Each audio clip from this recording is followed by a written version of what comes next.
From the Kiss 92.5 studios in Toronto, Canada. Ladies and gentlemen. This is Roz and Mocha. It's Roz and Mocha. What's going on? Hey guys, this is Bruno Mars. This is Selena Gomez. The Chainsmokers. Lady Gaga. Calvin Harris. Celestia Cara. This is Ed Sheeran. You're listening to my boys Roz and Mocha. Roz and Mocha. My boys Roz and Mocha. The Roz and Mocha Show. Between Roz and Mocha, who is your favorite? Roz. Mocha. Roz. Mocha. You guys are so funny, man. Congratulations, Lisa! Wow! You just won $1,000. That is amazing. Y'all just made my entire morning. Keep it up. You guys are awesome, man. This is the Roz and Mocha Show podcast. Hey, it's Roz and Mocha. We want to talk to you about the text you sent. Hi, Hey, what's your name? Jennifer. Okay, Jennifer. Jennifer texted us by accident, Roz. Oh, no. She meant to send this text to her fiance. Oh, here we go. I took such a poop before I left, and now my butthole hurts. Followed by, that was definitely for my fiance. Isn't that the worst when you send the wrong text or you send a text to the wrong person? Are you okay, Jennifer? Oh yeah. I'm fine now. Can I ask you a question? Because I have questions. Yeah. Okay. Is it sore because of like size or because of something you had eaten? I think it was, so yesterday was our anniversary and we had a special dinner. Yeah. And I got macaroni and cheese and we ordered mozzarella sticks and then we had some ice cream for dessert. Okay. That's a lot of dairy. Okay, we're talking. Right? Okay. And I think it was maybe just volume. that. Yeah. And then I had a coffee this morning while I was doing my makeup and I was like, oh, okay, I guess it's go time. Yeah. So he's working from home and I headed into the office and I was like, oh, I'm going to make him laugh. Because you mistakenly sent that text to us, do you need us to call your husband and let him know that you had a huge poop and now your bum hurts? No, I did text him. So okay. he's aware of the situation. Okay, as well. I have to let him know. That's how we roll. We're open about our poop. Okay. Does he often give you updates on his? Oh yeah. Yeah. All the time?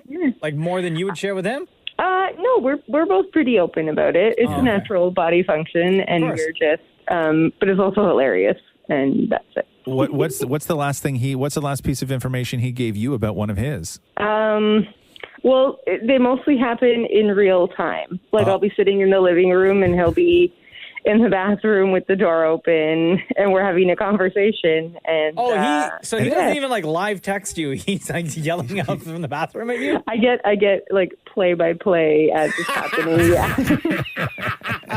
Yeah, that's love. That is love. That is so much love. How long have you guys been married for? Well, we're just engaged actually. Engaged. Sorry. Yeah. Your anniversary yesterday was for how long? Our official 1 year. Oh, nice. Congratulations. Thank you. But we've known each other maybe just a year and a half, a little bit more than that. So not very long. We're just super comfortable with each other. You guys are already at full poop disclosure, huh? Yeah, it's because we spent the quarantine together. So gotcha. I will say this: as horrifying as it was to hear the beginning of this conversation, I guarantee you that there's so many people listening right now going, "Ooh, gross," but I want that relationship. Yeah. If you can't be gross with your partner, who can you be gross with? Exactly. Much love to you and your fiance. Thank you for listening to the Roz and Mocha Show. Take care, guys. Thank you so much. All right. Take care. Bye-bye. Love you. Bye-bye. Hope your bum feels better. Me too. This is the Roz and Mocha Show podcast.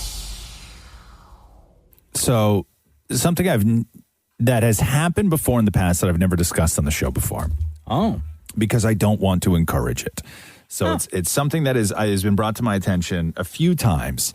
And I never bring it up because I don't want to encourage anybody to do it. But why now? Like, why bring it up now? Because this one put me over the edge. Oh. Okay. And I have to clarify now to the people, if you are going to do this, please show some respect. Okay. So over the years, I've been alerted to people women on Tinder who DM me asking if I'm either A, on Tinder, or if I know that somebody's using my pictures on Tinder. Uh-huh. And it's happened, right? Some people just use my pictures and then they make a fake name. Some people use my pictures and use my name. Right. And I've received notifications from both people, like women who have discovered things. Where do they hit you up, though? They'll DM me on Instagram, and they'll just screenshot the pictures and say, "Hey, is this you?" And I'm like, "Obviously, no." Or it'll be a picture of me, and then somebody will just be using a different name, and they'll just find a picture that they find online or whatever it is. Yeah. So I'm going to say this to people. Okay, one, I do not encourage this behavior at all. Stop doing it. It's mean, right? Okay, it's catfishing, it's trolling, it's all that other stuff. It's mean to the people, to the women, right? It's mean. But this is the one that I took personally. So I got a message from a woman who said that she was talking to a guy who turned out to be 19 on Tinder, who was using my pictures. And this is what really set me off. Okay, this is why I'm bringing it up. So if you do feel it necessary, which I hope you don't, and don't do it because it's just wrong to use my pictures on Tinder, but show some respect to me, okay? So here, I'm going to show you this guy's profile. Yeah. He went by the name Nick. Now, on the Tinder profile, you don't get to give a lot of information. You can give the basics. Okay. So look at the information that Nick gave. Oh, my God. Okay, Nick. Man, 99 kilometers away. 55 years 55! And that's a picture off your IG. 55! Yo. Okay. So Nick clearly doesn't know who you are. Or maybe he does, and... Is he really trolling, or he doesn't know how old you are? 55. Okay. Does he not know how old you are? Okay, I don't care. Listen, I'm at the point now, I don't care if you use my pictures, okay? Yeah. I am not 55. And this shot of me does not look like somebody who's you look 55. Great. You look real good. Let me see again. Okay, look. 55. 55. Nick, 55. Okay, this is why I'm bringing this up now, okay? Not because I care about any of the people that may get trolled or catfished, okay? Now this is personal, okay? Forget your feelings. Yes, okay? So if you're going to use my pictures, okay, show some respect. This is not somebody who passes for 55. Don't look at it again. Don't look at it again. Well, I'm just trying to see if it'll make sense. No, look at Maurie, and this is the best day of your life, isn't it, Maurie? Really is. Look at Maurie in there. It's the best day of your life, okay? That is not 55. But apparently you get matches, though. No, I'm not. That's not. Also, the guy was 19, okay? Right? The woman who wrote me was, I think, 51, right? What kind of person does this, you animal? 55. Okay, so just show some respect. There you go. Okay? Yeah. Public service announcement. Public service announcement. It's the best day of Maurie's life. PSA from the Nick and Mocha show. It's the best day of his life. Oh, also the other picture that he used was literally a picture of me on the set of E.T. Canada. Ooh, you famous. This is the Roz and Mocha Show podcast. Troy, it's Roz and Mocha. What's up, jabroni? So, Troy just discovered the Roz and Mocha Show podcast. Okay. How long ago is it exactly, Troy, that you started listening just to the podcast? About like 3 months ago, 3.5. 3.5 months. So Troy messaged us and said that in 3.5 months that he's listened to the podcast, he is fully caught up to the latest episode. He's listened to every single episode. That's like 200 and what? Something? 220, because I listened to the last 2 recent ones you guys put out. 220? Take us through How your do you day. have that much time? Yeah, how are you listening to every single episode like that? I drive like 8 hours a day, so I can listen to like 3, maybe 4 episodes. Like your first ones are like 4 hours long. I don't know what you guys are talking about for that long. But I don't know. You tell us. You just listen to those episodes, bro. I know like everything about you guys now. It's pretty crazy. You know what I find fascinating is the fact that like we've had this podcast now for like over 3 years.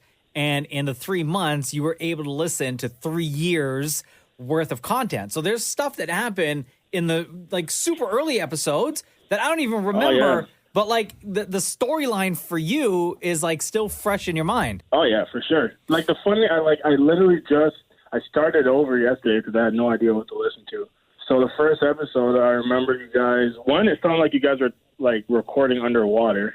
So you guys have some new tech, so that's good. Yeah. Yo, that was when we were in our underwater studios. Yeah, we moved studios. Yeah.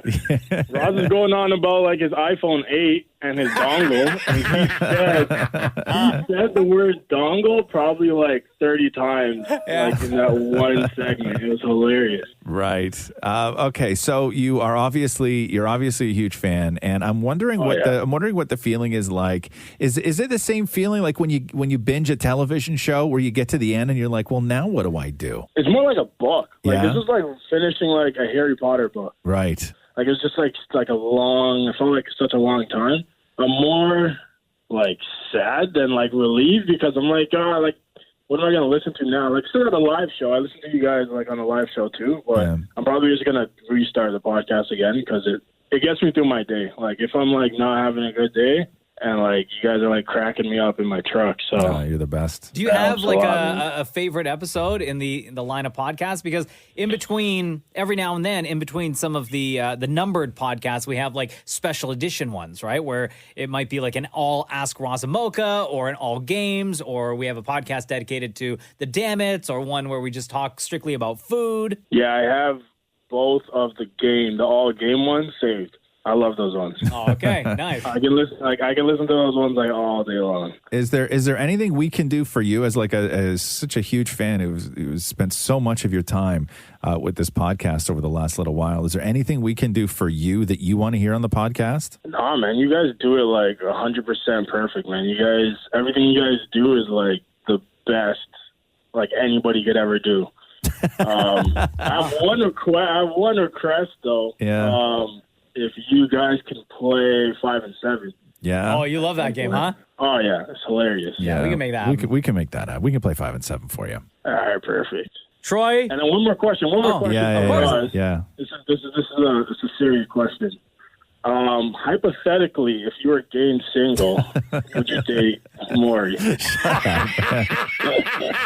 Shut up, dude. Has anyone ever counted how many times that question came up on the actual podcast? No, but I'm going to say it comes up through trolling fans, but also how many times has Damn It Maurie asked that same question? What's up, Maurie? Can I say something? I completely forgot about this. It was like just before the holidays on Matthew's work Zoom. Somebody asked him that question. No. And he leaned out to where I sit at the secretary desk and asked me, what is this hypothetical question? Like, why does Roz want to date you hypothetically? So what they asked Matthew if hypothetically, if Roz was gay and single, do you think he would date Maurie? Oh, wow. God, even his coworkers are trolls, huh? Jeez, that's rough. That's a rough thing to hear at work. Yeah.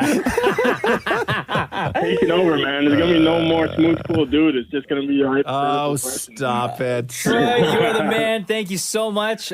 We have a ton of love for you and your dedication to the Roz Mocha show. We just can't thank you enough for the amount of time that you spend with us. We appreciate it. Yeah, right back at you, man. I love you guys. And Troy, before we let you go, between Roz and Mocha, who's your favorite? Yo, definitely Mocha, man. Yeah. You're a wrestling fan, so we can watch like wrestling all day. Hell yeah. Whole bags of like Maynards and like fuzzy peaches. We can eat those all day. Oh, my guy. Yeah, Mocha's my guy. But I love Roz though, man. Roz, I go to you for like old man wisdom. Oh, shut up, dude. Just stop it. Like financial issues. Just those are important parts of life, man. Yeah, thanks. Jerks. Yo. When I need to go clean up my yard, I'll ask Roz. You're all jerks. You're all jerks. You're all jerks. Much love to you, Troy. Thank you so much. No problem, man. This is the Roz and Mocha Show podcast. Roz, you ready to have fun? Oh, fun. Damn it, Maurie, you ready to have fun? Always. This is 5 in 7. Yes. If this is your first time hearing 5 and 7, it's a lot of people's favorite game. It's very simple. We will ask Damn It Maurie to name 5 things. He has 7 seconds to name those 5 things. Mocha, you will be the official judge and timekeeper. Damn It Maurie, are you ready? Yes. Name 5 cartoon birds. Tweety Bird. Toucan Sam. And then loser. So close. Dude, So close. come Are they all man. coming to you now? no, I think there are only two. Two? Toucan Sam and Tweety Bird? This is a trick question. What about Donald Duck, Daffy Duck, Woodstock? Oh, because ducks are birds. Roadrunner. There's actually a lot of cartoon birds. Roadrunner. Damn it, Maurie. Are you ready? Yes. Name 5 words that rhyme with cheater. Cheater. Speeder. Peter. Tweeter. Heater. Speeder Peter. Yes, would have given you meter, would have given you leader. Sweeter, beater, heater, and yes, I guess Peter does count. Moving on. Damn it, Maurie. Still ready? Yeah. Here we go. Name 5 things you normally do with just one hand. Flip an egg. Write something. Push a button. Loser.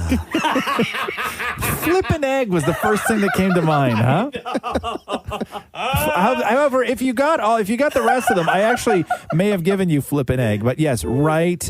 Use scissors, arm wrestle, brush your teeth, high five, brush your teeth, all of that stuff.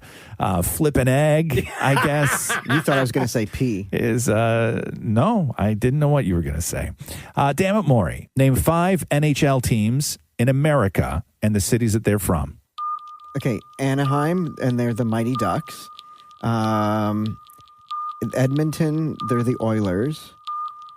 Loser. Okay. Also, Edmonton, not in America. Oh, okay. Just so you know. And Anaheim hasn't been the Mighty Ducks in, I don't know. 90s. I don't know. Yeah. Really? They're not there? No. No, the Anaheim is still there. Yes, the Ducks are still there. The Ducks, but they're yes. not the Mighty Ducks anymore. They're not. Why aren't they mighty? I don't know. They haven't been the Mighty Ducks in a very, very long time. Okay, we'll finish What it about off. like New York? New York got 2 New York- teams, yeah, New man. York, New York. Oh, well, the White Sox. excuse me. You said New York. Hockey. New York Rangers and Islanders. Also, White Sox are baseball, man. Also, Buffalo. Yeah, Buffalo Sabres. Come on, man. Okay. American teams. You have to know more American hockey teams than that. Okay. The And Washington. Capitals. Correct. The Philadelphia. Freedoms. Yes. Yes. What about the LA? LA. Oh, Rams. Rams. No. LA Dodge Rams. Correct. Yeah, the LA Drams. We will finish it off with this. Damn it, Maurie. Name 5 parts of the body not covered in skin. Not covered in skin. Your eyeballs. Hair. Everything's covered. Nails. Everything's covered in skin. Your eyes, I would say your fingernails, your teeth. your toenails, your teeth, and your tongue. That's so gross when you ask a question, though, like that. Ew. Because you just start picturing things, right? Yeah. Like in my head, I know everything is covered in skin, but once I hear that question, I start picturing things not covered in skin. I know, and it sounds like it's gross, right? It's disgusting. Yeah. Yes. So anyway, yes, eyes, fingernails, toenails, tongue, and teeth. Also, teeth, could you imagine for 1 second if they were covered in skin. Oh, that would be so gross. So gross. And that's how you play 5 and 7. This is the Roz and Mocha Show podcast. We always talk about new shows and throw out recommendations. And we get a lot of feedback from people when we throw something out there that people have not yet caught on to. When we started talking about Ted Lasso on this show, the amount of people that wrote me saying, oh my God, I had no idea that this existed, and thank you because it was so perfect during COVID. It really was. And imposters, when I mentioned imposters. No, we're not talking about imposters. But I want to do a recommendation right now because it was flipped to me over the weekend by somebody, and I had no idea what it was. And I almost can't even talk about it because I don't even know how to describe it.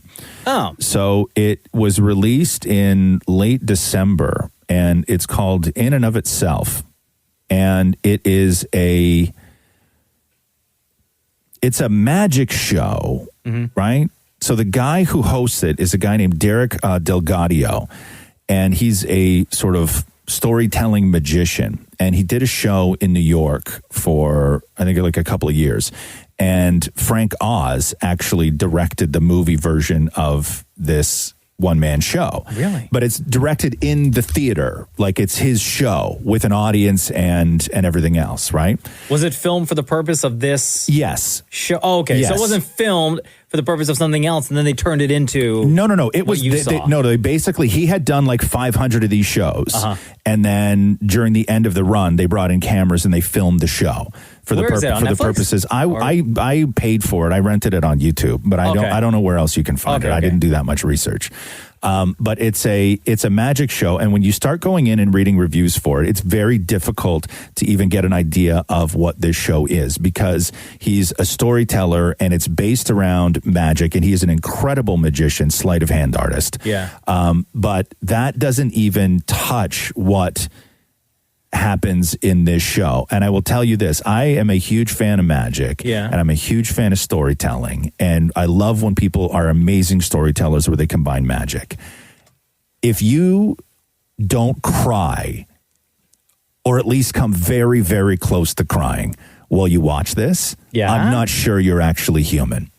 It is one of the most emotional things I've seen in years. Really? Yeah, and it's a magic show.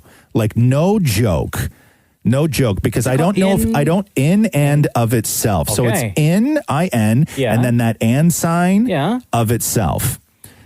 And here it is, you may never stumble across it. And I want to put it on everybody's radar because it's so unusual and it's like nothing you've ever seen before. And as you're watching it for like the first half hour, you don't even know what it is you're watching, let alone what to expect. Really? And you just keep watching and keep watching and keep watching.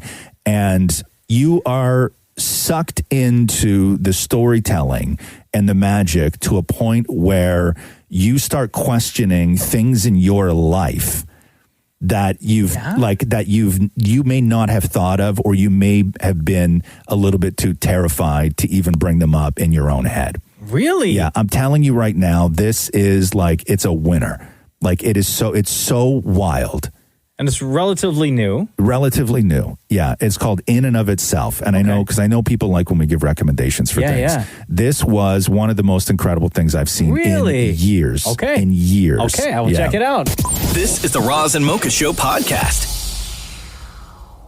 All right, time to put those thinking caps on. All right, so welcome to Science with Maurie. Welcome to Science with Maurie. We get a lot of questions for Science with Maurie, a lot of things that people want to know. Scientific stuff that they just can't figure out the answers to, or very difficult to explain. So, damn it, Maurie, the expert of all things, scientifically, will try and break some of this down for you to better help you understand the world of science. Right. Damn it, Maurie. The theme today is all things the moon. We get a lot of moon questions. And I'm assuming you mean the planet, not pulling your pants down. Okay. If you want to start there, we can start there.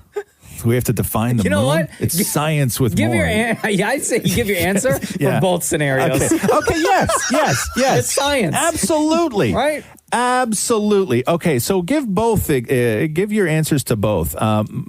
Both your moon and the moon. Okay, so damn it, Maurie, what's the temperature on the moon? Well, I guess it depends on where you are in the moon. I think a lot of it has to do with the fact that it's very similar to Earth, where there could be a warmer climate, a colder climate. It is -3 with a wind chill. I'd say it feels like -10. Excuse me, you said wind on the moon. Yes. Where's the wind come from? Either west, east, north, south. Okay, hold on here. Okay. So when you're on the moon... Oh, no, the wind comes up. Up from where? From where? Because there's no gravity, so the wind is just swooshing around. The wind comes from where? I assume gravity. I tell you what, I got 15 questions here about the moon. I don't think we're going to get past this one. Okay, Maurie. Okay, yeah. Maurie. So explain wind on the moon. Did you not see when the dude put the flag in? Yes. One giant step for a man and the mankind? Yes.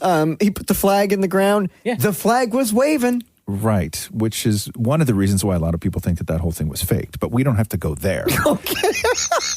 Okay, so just so you know, Maurie, daytime lasts how long on the moon nighttime lasts. 24 hours, 20. Daytime. Oh, daytime is 12 hours, 12 hours, 24 hours. Daytime on one side of the moon lasts about 13 and a half days, followed by 13 and a half nights. Now, the temperature at night is very different than the temperature during the day, much like lots of places right here on Earth.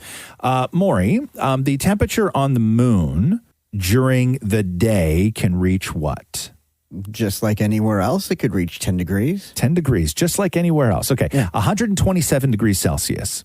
Now, at night, how cold does it get? Oh, -3 with a wind chill of -10. 173 degrees Celsius. Wow. So you get plus 127 and then minus 173. We're all at learning night. today. Okay. Maurie, if you could build a road that went straight from Earth, how long would it take you doing, say, 100 kilometers an hour? How long would it take you to just get to space? Okay, well, I mean, there are spaceships and it takes them about a day to get there. Okay, no, just to get to space. You're in your car. You can drive straight up from Earth. How long is it going to take you to get to space doing around 100 kilometers an hour? 100 kilometers an hour, I'd say the spaceships are going faster, so I would say 2 days. 2 days. You would get to space in about an hour. Really? Yes. I was going to say, no, all joking aside, I was going to say that. I thought you were going to laugh at me. Okay, but you said 2 days. Now, how long would it take on that same road, if they were able to build a road from Earth, how long would it take you to drive to the moon? I'm sure they thought about it. Doing 100 kilometers an hour. Oh, 2 hours.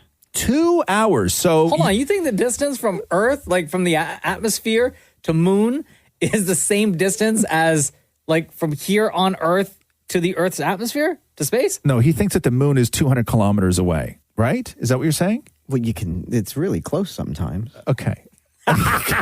Okay. So you think the moon is 200 kilometers away. You think the moon is closer. Okay, you know what? Let me explain it to you this way. No, let me explain it to you this way. You think the moon is closer to us right now than Montreal is? No, maybe I'm wrong. I was going to say it's very similar as if you were to spend a day and drive from here to Los Angeles. Okay. So how far do you think the moon is from Earth? 3 days. 3 days. So give it to me in kilometers.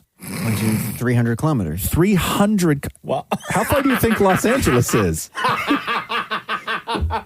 Okay. More than 300 kilometers. Yes. Maurie's like Frodo, right, from Lord of the Rings. Like, he's never left the Shire. So he has no idea what the rest of the world is like. You know what I mean? Maurie leaves his house. He's in the car 45 minutes, and he looks at Matthew, and he's like, "I've never been this far from home before." Right? Like he's never left the Shire. Okay, so Maurie, the moon is actually 400,000 kilometers away. I thought you were going to stop at 400. No, so it is. If you were talking about driving, you had said from Toronto to Los Angeles, you would be driving 10 times the circumference of the Earth in order to reach the moon, which would take you how long? 13, 14, 15, 16, 17, 18, 19, 20, 20 days. 20 days. 6 months, Maurie. Okay. Wow, go faster. By the way, driving Maurie from here to LA Yes. is 4,041 kilometers. Right. So close. So close. Okay, but still closer than the moon. Maurie, how long will man-made objects last on the moon? It has been estimated that there are more than 180 tons of man-made material on the moon, ranging from bags of human body waste to crashed spacecraft. So how long, with no wind, pollution, water, or anything else to erode an object on the moon, how long will a man-made object last on the moon before it completely decays? Forever. Well, give me a time frame here. Oh, like 100 years. So explain then how something would then break down in 100 years on the moon. Just from moisture in the air. What you said, no moisture, but moisture. Okay, and also even though there's no moisture, there's still moisture. Also, all that wind that you think is on the moon. Well, and I would also say just from blowing, like the moon dust blowing around, knocking it, you know? Right. Yeah. Right. So What blows the moon dust around? The wind. Okay, right. So again, no wind, pollution, or water to erode or rust or dissolve anything. So it is currently suggested by research that any man-made object would last 100 years. 100 million years. Holy. That, ladies and gentlemen, is Science with Maurie. This is the Roz and Mocha Show podcast. There is a Chinese restaurant in Montreal called Aunt Dai. D-A-I. Okay. It's gone viral after one person who visited the restaurant or was ordering food from there tweeted out photos from the menu. The reason why it's gone viral is because in the description of the dish, each dish, the owner of the restaurant gives his honest opinion on that dish, not having tried every single dish and also basing the review on what people have said to him about those dishes. So the owner of the restaurant hasn't eaten the entire menu? Correct. Oh, interesting. So there's one. But I mean, Chinese food places have like 5,000 things on their menus, though. Yeah. So for example, there's like this beef and veggie dish. It looks delicious. But in the description, the owner's words, it says, little bit spicy. More flavor of cumin, very tasty. We used to have the beef pieces on small sticks, but several customers cut their lips on it by thinking it was some sort of hard ingredient. To avoid the incidents like this, no more sticks. Some good infusion from the overly fried onion slices, which you can eat. Overly fried? Overly fried. Wow. I definitely recommend this. There's another chicken dish. Owner's words. Comparing this to our General Tao chicken, this one is not that good. Oh, excuse me. Anyway, I'm not a big fan of North American Chinese food, and it's your call.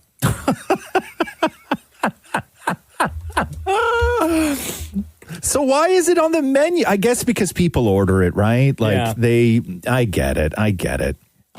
This one dish has green peppers, pork, red peppers, some other veggies as well. I get it. Owner's words. This is the number one choice dish ordered by Chinese customers across whole China, according to an internet survey, and I totally believed that. When I was in China and went to a restaurant, I always ordered the dish. It is so popular that it has so many different versions in China. Since I have so high expectation on the dish, I am not a huge fan of our version, to be honest. But don't get me wrong, the plate at our restaurant is very tasty too. It's just different from those where I went to university. Wow. There's another beef dish here. This is new on our menu. I did not have a chance to try it yet. According to a lot of customers, this one is very popular. I still don't have a chance to taste it.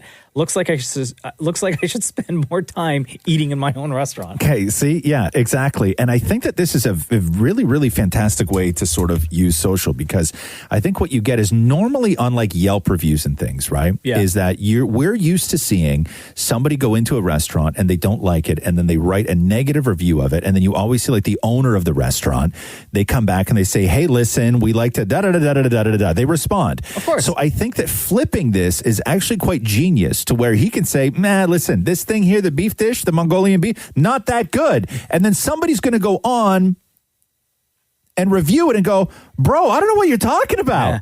So it's delicious. Like he's flipping everything. It's incredible. Since these tweets went viral, his business has been picking up. Of course it has. I'm going to read one more to you. Of course it has. It's genius. Noodle, veggie, and curry dish, right? Yeah. So, owner's comments. It has a curry flavor.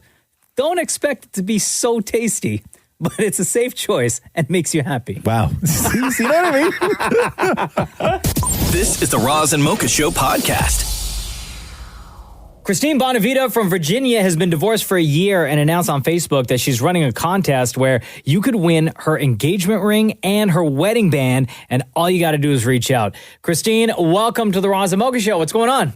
Well, thank you so much for inviting me. I'm so honored. I'm so grateful. So what's the letter count at right now? How many have you received? To be totally honest, I cannot count at this point. They are coming in every single minute for days, and I give you my word, I'm trying my best. I will read them all, but at this moment, I've lost count. Are you going to be able to make that deadline? I'm going to. Yeah. I'm going to enlist some help, but I will get through every single entry. I will find a way to do it. And how far, like around the world, we know that you're getting a ton, obviously, in the U.S. and, of course, in Canada, but like, do you know, based on the entries that you've been able to read, like the furthest someone has reached out to you about getting these rings?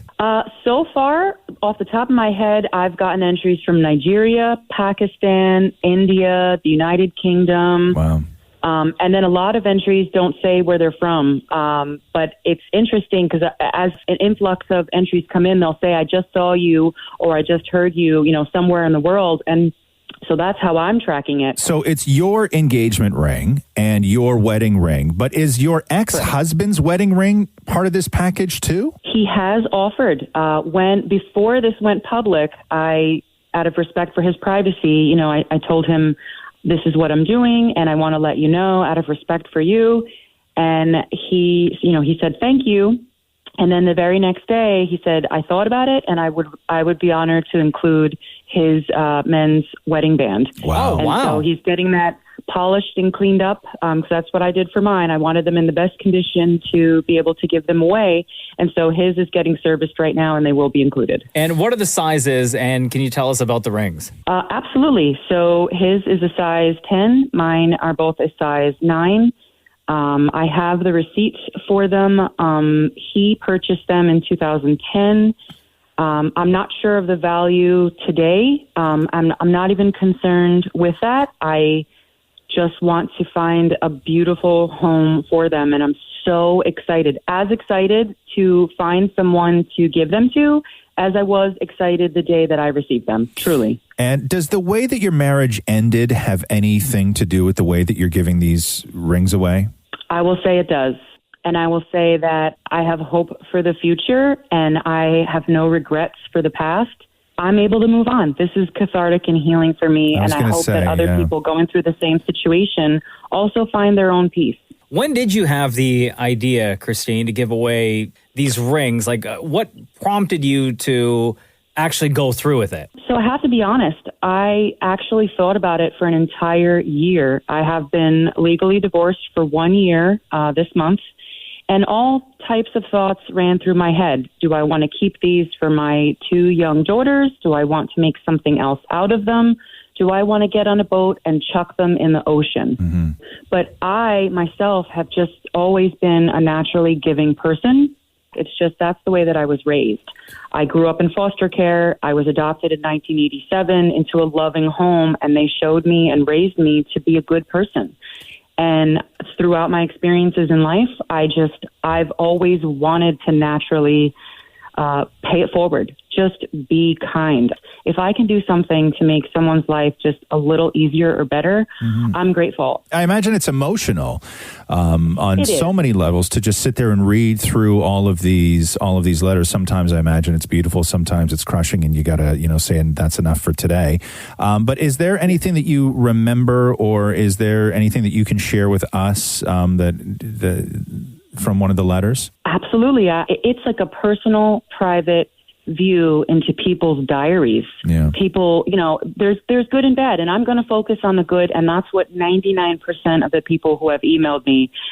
So heartwarming. One that sticks out is actually a 75-year-old woman in Canada who currently cannot be with the love of her life, who is 85 in Florida. Wow. Very specific. Do you already have a maybe pile? How big's the maybe pile so far? I have many, many, many, many folders, and I'm trying my best to keep organized. But it's amazing. Their love, they see each other every day virtually, and all they want is to be together, and they will be one day. But it's stories like that, and from teachers and from, just all walks of life, all different types of love. But they just love each other, and I'm not concerned with who they love or how, but it's so beautiful. Christine, out in Virginia, you are giving away your diamond engagement ring, your wedding band, also your husband's wedding ring, and a Facebook giveaway. If people want to enter, if they want to reach out to you, how do they do that? The best way and the only way that I'm honoring submissions is to email me at sharinghopeisdope@gmail.com. Hey, I love that. Sharing hope is dope. Yo, Christine, thank you so much for joining us on the Roz Mocha Show. We appreciate you. Take care. Hey, are you just going to throw those things? Are you just going to throw those things in the mail? Let's say it is somebody from like Cairo. Are you just going to mail your diamond ring to Cairo? Or UPS or like DHL? I'm not sure I have any other options with the way things are with this pandemic. So we're going to work out those details once I find that winner. And if I can add one more thing. Yeah. I've surprisingly gotten offers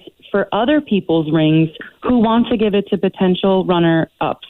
Oh, and wow. Damn. Is all over the world. Here, take my rings. I don't even like I want to remain anonymous, or I want to share my story, but I want to help you help others. And that is so touching. It's incredible. Christine Bonavita, we appreciate your time. Thank you so much. Thank you. Take care.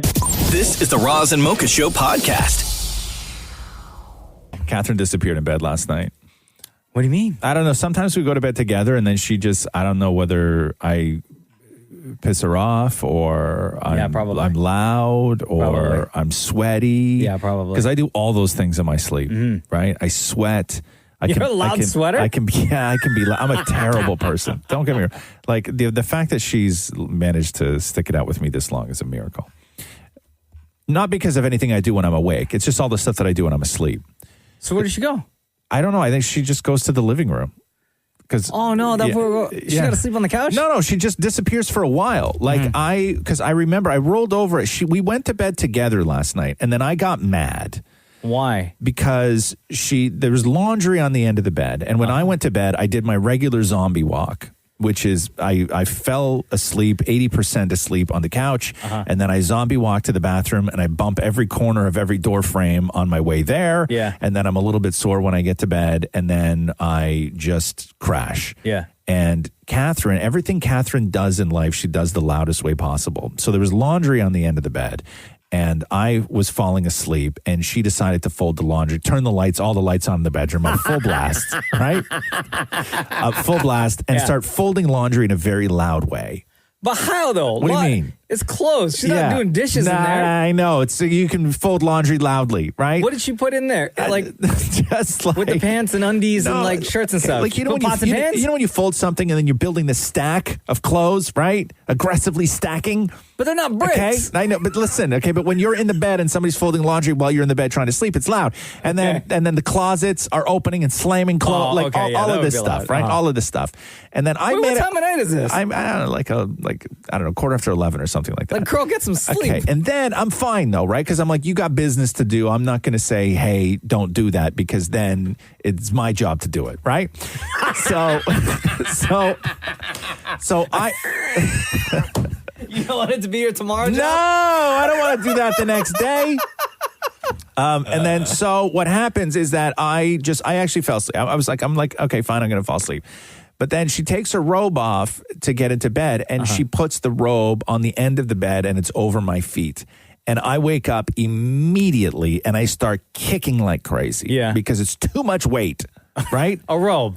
Too much weight. Is it like a weighted robe? No, it's just, at this point, I already have the blanket, the sheet, the blanket, the other blanket, and then the thing that goes over those blankets. Okay. Right? I'm under layers. Yeah, you don't need more. I don't need more. And so she throws this heavy robe on, and I start freaking out. I start kicking everywhere. Right? And then the robe is flying up, and then she's like, what is the matter with you? And I'm like, too much weight. And then she doesn't say anything to me. So she gets into bed, and then at some point, I don't know what happened, but I woke up because I was like, man, was I aggressive when I was falling asleep? And then I went to reach over and put my arm around her, and the only thing that was there was a cat. Oh, no. Right? And then so when I woke up this morning, though, she was back in the bed. So I don't know how long she disappeared for last night, but she turned into a cat at some point in the middle of the night, and I feel terrible, and I haven't talked to her yet. Oh, no. Well, at least Catherine doesn't at 2:00 in the morning start talking to your pets. Well, no, no. Matthew will wake me up by going, does Andy have to go pee? Does Andy have to go pee? Yeah, that's expecting an answer. Yeah, no, I know. And normally I can fall back to sleep right away, but then I can fall back to sleep right away if I'm guilt-free, right? But I couldn't. But now I couldn't. I had a terrible sleep last night because it's full. I'm full of guilt. Aw, dude. This is the Roz and Mocha Show podcast.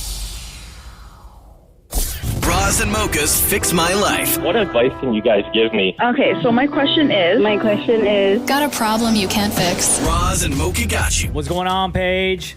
So this is the first week my roommate and I are working from home together. How can we make sure it goes well? Paige, you wrote us this for Roz and Mocha's Fix My Life, that your roommate was with her family over the holidays. So this is now, because of all the lockdowns, the first time in all of this that you guys are going to be working from home together, correct? Yes. Okay. So how long have you guys been living together? How long have you been roommates for? So we've only been roommates since September, but we've known each other for like quite a few years, maybe 4 years. Okay, and what's your friendship like?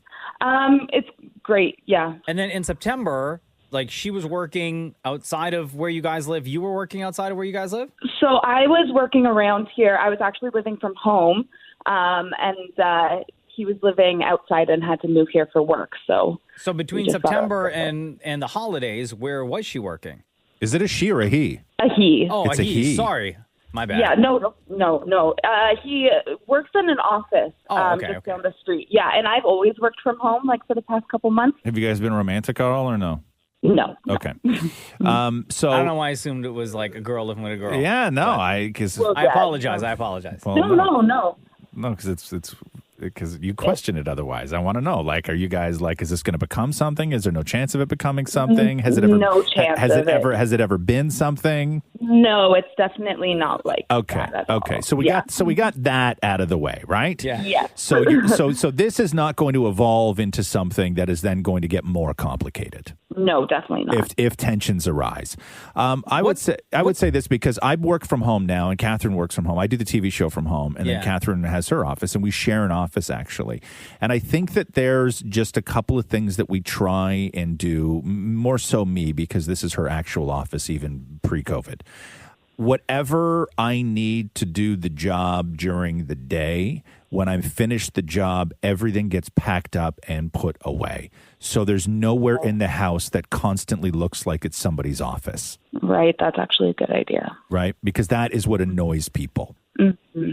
Paige, what are your like reservations about working from home at the same time as your roommate? Like, what do you think is going to happen, or like, what are you worried about? The only thing really, well, I'm a recruiter, so I'm pretty much interviewing people like all day long. So I'm constantly on the phone. So I feel like that could get annoying. And then we just have a really small space. So just the fact that we're like sharing a bathroom, sharing a kitchen, like sharing everything, and we never have a chance to kind of get any space, I think is what we're mostly worried about. Do you each have your own rooms? We do have our own rooms. So I would say that common space should be used for the more quiet of the things. Right. Right? Where you just sort of treat it like you can concentrate in the space, he can concentrate in the space. I think that when it comes to scheduling interviews and doing loud Zoom calls and all of that stuff, I think that you need to move into your room to do that. Okay. Yeah, you're probably right. It's very difficult otherwise, and that's the kind of thing that breeds resentment where, you know, he's trying to get something done during the day and can't get it done because you're on the phone all day you're on the phone. I don't know. And I would also say this, you know, maybe it's kind of cool. I don't know what your relationship is like, but if you guys really get along, you know, I would maybe eat lunch together every day. Like say, hey, what time can you do lunch today?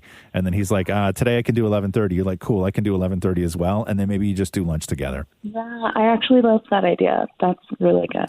Like meeting up in the break room. Yeah. Yeah. Except it's like gosh. 2 feet away. Yeah, exactly. Yeah.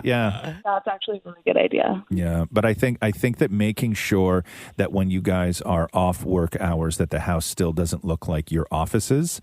I think that's going to be key. Pack it in for the day as if you were packing it in for the day at work. Yeah. Right. I do find that the hardest part working from home is like your work's always available to you. Yeah. Because you just leave it there and you're like, whatever, like I need it in a few hours anyway.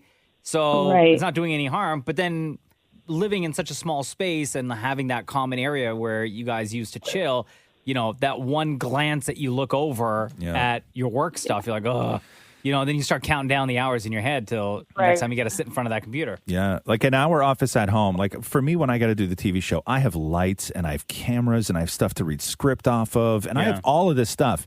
And when I'm finished doing the TV show, everything gets unplugged. Yeah. Everything gets packed up. Everything gets put away. Because the last thing you want to see if you have to walk in there later at night is all your work stuff, Exactly. Right? Yeah. And it's not fair for the other person. It's not fair that they have to live in your clutter. Right. There you go, Paige. Thank you, guys. You're welcome. Hope that helped. Yeah, that actually does help. I'm going to go tell him right now. Cool. All right. Okay. All right, you got it. Well, I'm a huge fan. Thanks for having me, guys. You're the best. Love you lots. Thanks for listening. Thank you. Thank you. Roz and Mocha's Fix My Life on Kiss. Toronto Blue Jays yesterday said screw it and went all in. Yeah. Take all of our money. They signed free agent George Springer. 6-year deal, $150 million, the largest guaranteed contract in franchise history. Now, what do you need to know about this guy? He's 31 years old. He spent 7 seasons with the Houston Astros. They won the World Series in 2017. Very controversial year. Accused of cheating. He was also named World Series MVP. And I bring that up not to be like to throw shade, but like the reaction from fans yesterday, a lot of people were bringing that up. Yeah. He was also an all-star in 2018, 2019. And now officially the Jays lineup is stacked. Outfielder, by the way. Reaction on Twitter goes like this. George Springer at Rogers Center is giving me Jose Bautista vibes. Another tweet reads, I feel the worst for Houston strip clubs, man. Losing all these high-profile athletes in the same week. First, James Harden, maybe Deshaun Watson. He's a quarterback for Houston, for the Houston Texans. And now George Springer. 2021 ain't fair, bro. And then the cheating tweets come into play. So we have someone to teach us how to cheat their way to a World Series? Wow. What was the accusation? Stealing signs, right? Yeah. Wasn't that it? I think that should be allowed, personally. Another tweet reads, was Springer part of that cheating-ass Houston Astros? Yes. Did I blast him and the team for it? Yes. Will I cheer him on like nothing, like none of that mattered now that he's a Blue Jay? Also, yes. Let's go. Right. Somebody else tweeted and say, yo, when the Raptors become ass, the Jays become good. I like this. Yeah, I don't know about the stealing signs. I don't know. I think it's kind of petty to say that that's cheating. Come up with better signs. Yeah, if it's part of the strategy, right? Like you're learning, like what's the difference in learning your opponent's play than from like if a boxer is studying or like an MMA fighter is studying footage of their opponent? Yes, you're right. But I think that it comes down to how it's also communicated. Like if you get a hold of somebody's signs and then you have somebody in another part of the building who's on a comm set whispering in somebody's ear what they see from their vantage point. Like if I would say that you put it like that, you know what I mean? Like I'd say that if you're up at bat and you understand the signs and you can see what he's doing down there between his legs, yeah, you know what I mean? Communicating. I think that should be okay. Maybe not like sitting up with the binoculars and you have a list of their. I don't know. You're talking into a mic that goes into the manager's earpiece. Yeah, I don't know. I'm torn on this now, but that is an incredible amount of money. Yeah. But when you start getting into like, especially the contracts that we've seen in the last little while with some of the basketball players too, it's not even money at that point. Like it's just numbers at that point. Yeah. Like the money part of it doesn't even make sense. I know. Like how much is this? Like 150. 150 mil. Like $150 million. Us regular folk, that's a lot of money. But what did he make with Houston? That I don't know. I don't know what his contract. But he's free agent. You got to figure he has already made upwards of 2 Lotto Max wins. Yes. Right? And Houston wasn't going to offer him what the Jays are offering. But even still, like it's so funny. When somebody takes 150 mil, it's like, what did you turn down? Like 120? Yeah. Right? No, it's still a lot of money. Like, Jesus Christ. Like you're in a position in your life of where you're like, nah, we're not. 120? Are you insulting me right now? Well, Jays fans are really excited about this. Yeah, another tweet good. reads, this is a great signing. The Blue Jays could surprise many in the 2021 season. So it's official. George Springer from Houston, cheaters, will be my God. a Toronto Blue Jay. Go Jays, go! This is the Roz and Mocha Show podcast. Blue Jays Winterfest is happening this year, but not at the Rogers Center. Well, because of COVID, obviously. It's all virtual. Feb 1st to 6th. Tickets at BlueJays.com. And pitcher extraordinaire from the team joins us. Go Jays, go! Ryan Borucki, welcome back to the Roz and Mocha Show. How are you? Good. How are you guys? Good, man. Yo, big week for the Jays. Fans excited after it was announced that George Springer will be with you guys. 6 years, $150 million. What are your thoughts? Do you know him? What can you tell us about this guy? I mean, I don't know him. I just know I've played against him, and he is definitely, an unbelievable player. He's a huge move for us. You can't really get much better. Like, he's the best outfield free agent in the market, and we got him. It's very exciting. A lot of guys we were texting all last night. Guys are very excited. What's it like to know a player only from playing against them and how much of a pain in the ass they can be to play against, to then suddenly have them as a teammate? What's that like? So I've only faced him one time, and it was in my debut, and I swear I was up all night because I was so afraid he was going to hit a leadoff home run off me. Oh yeah, really, huh? In my debut. So I had very bad thoughts about this guy because I was so afraid. And I'll never forget, he flew out and he hit the ball in the air. I was like, oh my God. And then it was not hit that hard, and it got caught, and like all my nerves just went away. I was like, okay, I'm good. So Ryan, when a new player is joining the team, do they get added to the group chat right away, or is there like a probation period? Like you got to get to know them first. No group chat, no group chats yet. Usually the only group chats we really have are just like when they give us updates and stuff. So okay. He's got to obviously he's got to wait. He's got to wait and everything. So, dude, so you got to be pumped about the Jays Winterfest, huh? Yeah, the Winterfest, real pumped about it. I mean, they're obviously this year like a lot different than normal. Usually we're all together around this time, but they're doing a great job with the virtual Winter Week and just being able to connect with fans still, even though during these unprecedented times, and just still have autograph sessions and just being around like the fans and stuff. You know what I mean? The Blue Jays fans we have one of the best fan bases, and it's going to be nice just to still be able to connect. So are you paying attention to things like when you see with what they're doing with Super Bowl and with WrestleMania, where they're going to try out having sort of small amounts of fans? Like, does this giving you hope that it could be happening sooner than later for you guys too? I really hope so, because like even though last year was such a fun season because like we were just able to play against all the odds, and the 60-game season, it was a cool little like snippet of a season, but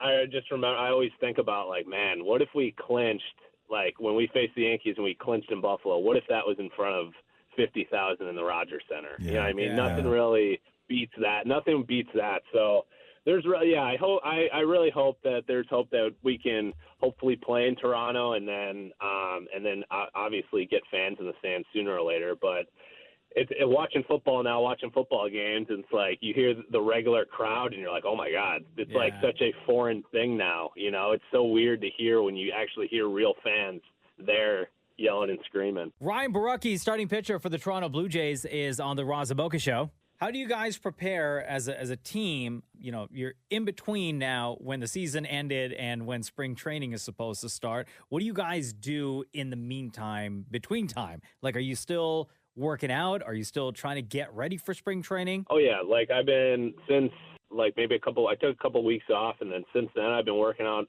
4 or 5 days a week. Been throwing bullpens.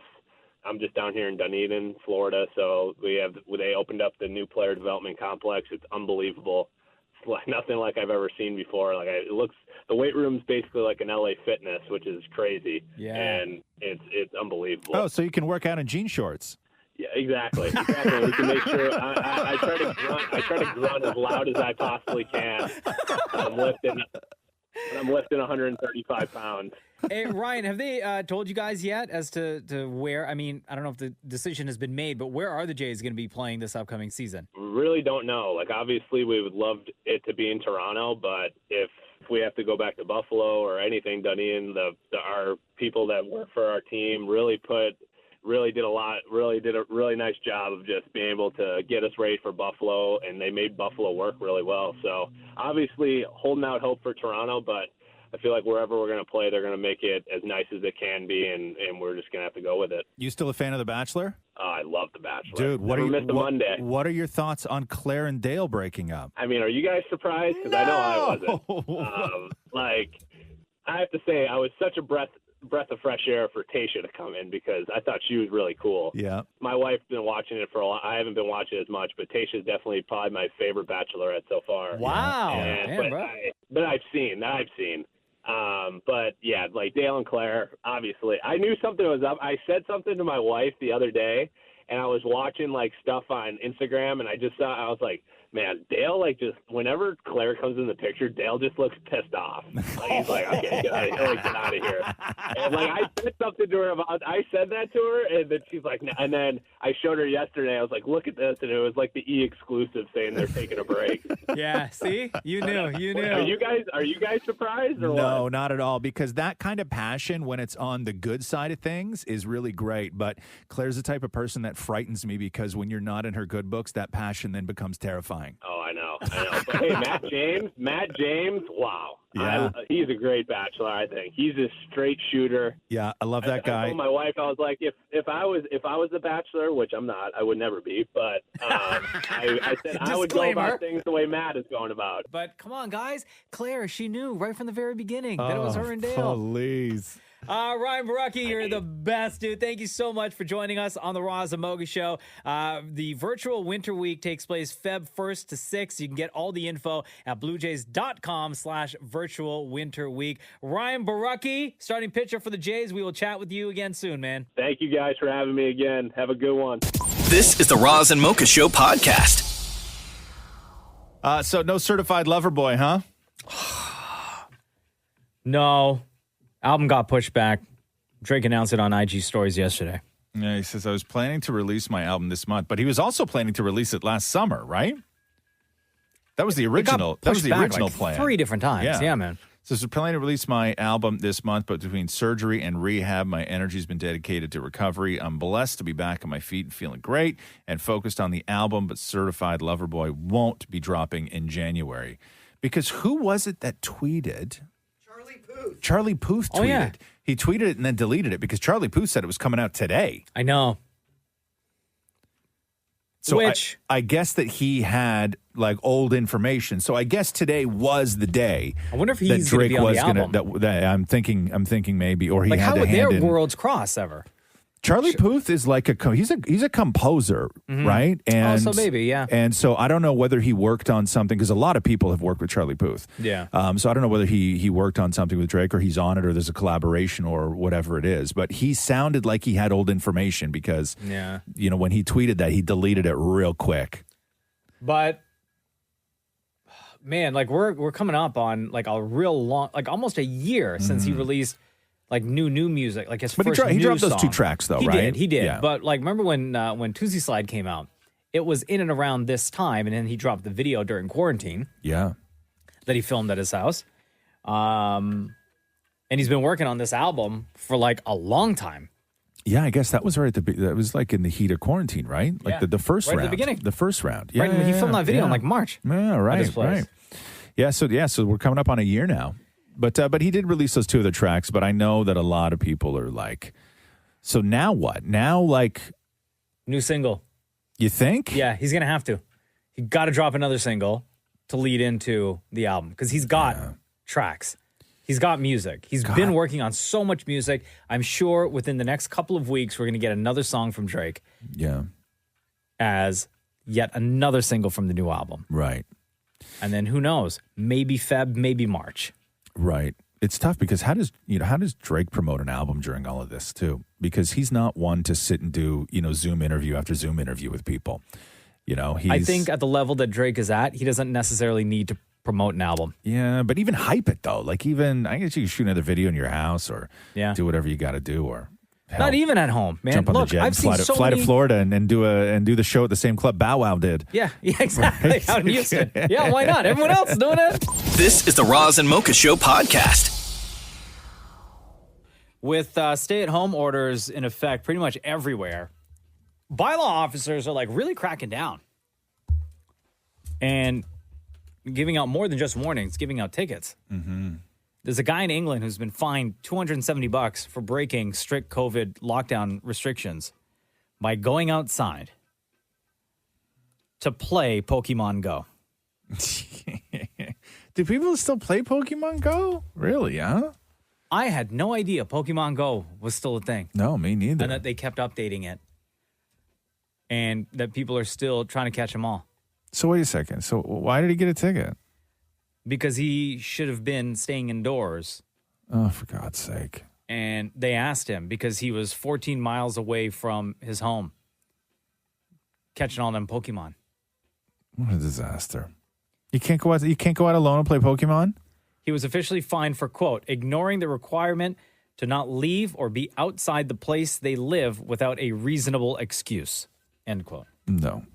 It's ridiculous. Can I add one thing to this? Yeah. So the developers of Pokemon Go have changed the game a little bit to Pokemon Stay at Home, where they're putting more of the things that you have to find indoors. Pokemon Stay? Pokemon Stay. Pokemon indoors. I don't want to play Pokemon Stay. I want to play Pokemon Go. Yeah. No, it's ridiculous. Discover the world, right? Yes. Like, I already know my house. It's so dumb. And I don't want to say dumb because I'm not one of those people that thinks that everything should just be open. But the idea that you can't go out alone with your phone and play a little Pokemon Go without getting a ticket is madness. And he was 14 miles away from his place. I assume he walked everywhere. So getting outside, getting some exercise. Well, plus there's the group things where they're not group chats, but discussion boards where they'll tell you where some of the high pointed things are. So you have to go and get those. Yeah, it's absolute madness. Yeah. It just is. I know at home at our place, the girls are playing what's that game? Animal Crossing. Animal Crossing. Yeah. Like crazy. Yeah. And they're like handing the switch back and forth like all night long, these two. Building an island and all this stuff. I made my character. I played one time and I was like, I can't do this anymore. Because you just do chores. Uh-huh. Right? Like you gotta why? As soon as you gotta do virtual chores? As soon as you log in the morning, you gotta go and clean up the island. And Catherine gets to a point of where she feels like Animal Crossing is very much like what it's like at home, where she's like, oh my God, I don't want to clean the beach anymore. Right? Because everything's like weeds start growing overnight. And like as soon as you log on the game, you got to do all these real chores. time too, right? And and then they don't, and there's a guy on the island now that they don't like, a character. And so they're trying to get him to leave. So they just keep ignoring him every time he tries to talk to them. Oh no! And apparently, That's so mean. And apparently, if you hit them with your butterfly net, they get pissed off and they might move away. So Roxy's chasing this poor guy around the island, trying to hit him with the butterfly net because she doesn't like him. I think the reason she doesn't like him is because he gave her a nickname, and he just refuses to call her Roxy. And I think he now just calls her Tater Tot. Does this guy have a name? Yeah, I think it's Glenn or something like that. Go to hell, Glenn. Yeah. The Roz and Mocha Show podcast. Dude, I love Reddit so much. What'd you find now? There's so many sections with interesting things. In the TIFU section, which has quickly become one of my favorite and almost daily go-to sections of Reddit. Which is, by the way... Today I effed up. Gotcha. There's a story, oh my God, that I just have to read to you, okay? Yep. So the person who wrote this said that this moment happened like months ago, but he only found out like the day that he wrote in on Reddit what had actually happened, okay? Yep. So April 2020, 1 month into lockdown. It seemed like we were going to work from home at least until the summer, LOL. I decided to invest in a good office chair with lumbar support. Chair arrives. I build it with wifey. And much to my dismay, the seat is angled forward, so it feels like you're sitting on the cliff Mufasa fell from. It was impossible to stay seated on the chair without sliding forward and curving your spine in a weird way. I figured it's a shoddy manufacturing, and I incorporate a footstool to my setup so I don't fall from the chair. It's uncomfortable, but I make do with my creation, and I keep my pride intact. Fast forward to 9 months later, and wifey decides to get a chair of her own. She shows me the chair she picked out and claims that it's much better than my Mufasa chair. Dejected, I pull up my past orders and I see the reviews on my chair to see what went so wrong. Multiple comments on its fantastic lumbar support. It seems no one else is sliding off this damn chair. I'm confused. A light bulb flickers in my brain, and I hold up a photo of the chair in Amazon next to the real thing. Turns out the bottom base of the chair frame is reversed in the photo, which meant I built the chair backwards in April and have been sitting in a reverse chair for 9 months. We reassembled the chair and take turns sitting. We now have 2 comfortable chairs. Yeah, that's tough, man. That's tough because when you're in that situation where you're just so sure of something, right? Absolutely. And then you just start automatically thinking that everybody else is nuts. Like, how can so many people love this thing? Or you're the one person that got the defect and you're too lazy, or you just don't want to go through the hassle of taking it all apart, piecing it back together, putting it in a box, and then shipping it back to Amazon, and then looking for another chair and trying to get something within the next couple of days or months. I never gravitate towards defect. I always just gravitate towards everybody else is crazy. Right. Right? Yeah. And I'm Which this guy I'm probably- the only sane one. Yeah. Yeah. But how do you not read like an Amazon? Well, I guess he read the reviews. And everybody loved it. And loved it. So Yes. that's, played into why he ended up buying his Yes. plastic chair. Here we go. The Roz and Mocha Show. Podcast. Well, what's the matter with you? Hey, everybody. Why are you so depressed today? Blue Monday. Oh, stop it. It's not real. Living up to it.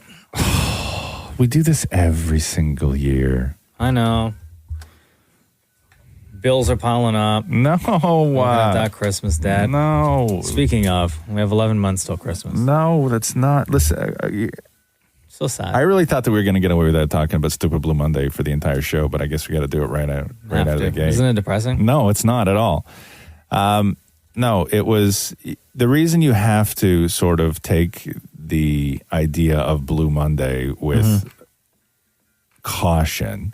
One is the origins of it, where it was created by to sell vacations. It was a travel company that hired somebody to do some equation, I guess, if you can call it that. And then they built a marketing campaign around it. Well, guess what? It was called Sky Travel, and it was designed to sell vacations to people. Well, guess what? It's not a real thing. It's working. It's not. It's not. Don't tell me how to feel. Because today I feel blue because it's Blue Monday. No, it's not. That's not how anything works. That's not how depression works. It's not how math works. It's not how anything works. Hold on. Where was it here? When do you think Blue Monday started? How long do you think this has been in your life now? When do you think that was? Forever, dude. Like how long? Like how long's forever? I'm going to say, so you said travel industry? Yeah. Like the 60s. Okay. At least. Yeah. You're absolutely wrong. 2005. What? Yeah, 2005. No. Yes. That's yes. it? Yes. No. Blue Yes. Monday's been in our lives way No, longer it has than not. It has not. Let me read you this. 2005. Let me read you this. Okay. The day was launched in 2005 by a guy named Cliff Arnell, a psychologist at Cardiff University who developed a formula, quote unquote, to work out when people are most likely to book a holiday. The formula was based on the belief of the gloomier people were, the more likely they were to book a holiday in the sunshine. And the campaign was created in conjunction with Sky Travel.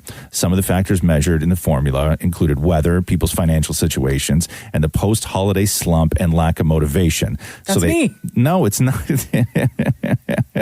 Everything you just said adds up. And then after everybody started going in on it,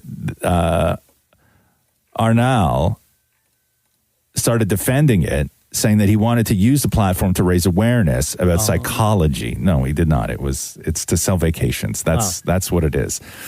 But you go on. What's the point? Here we go. The Roz and Mocha Show. Podcast. Well, less than 48 hours for President Trump.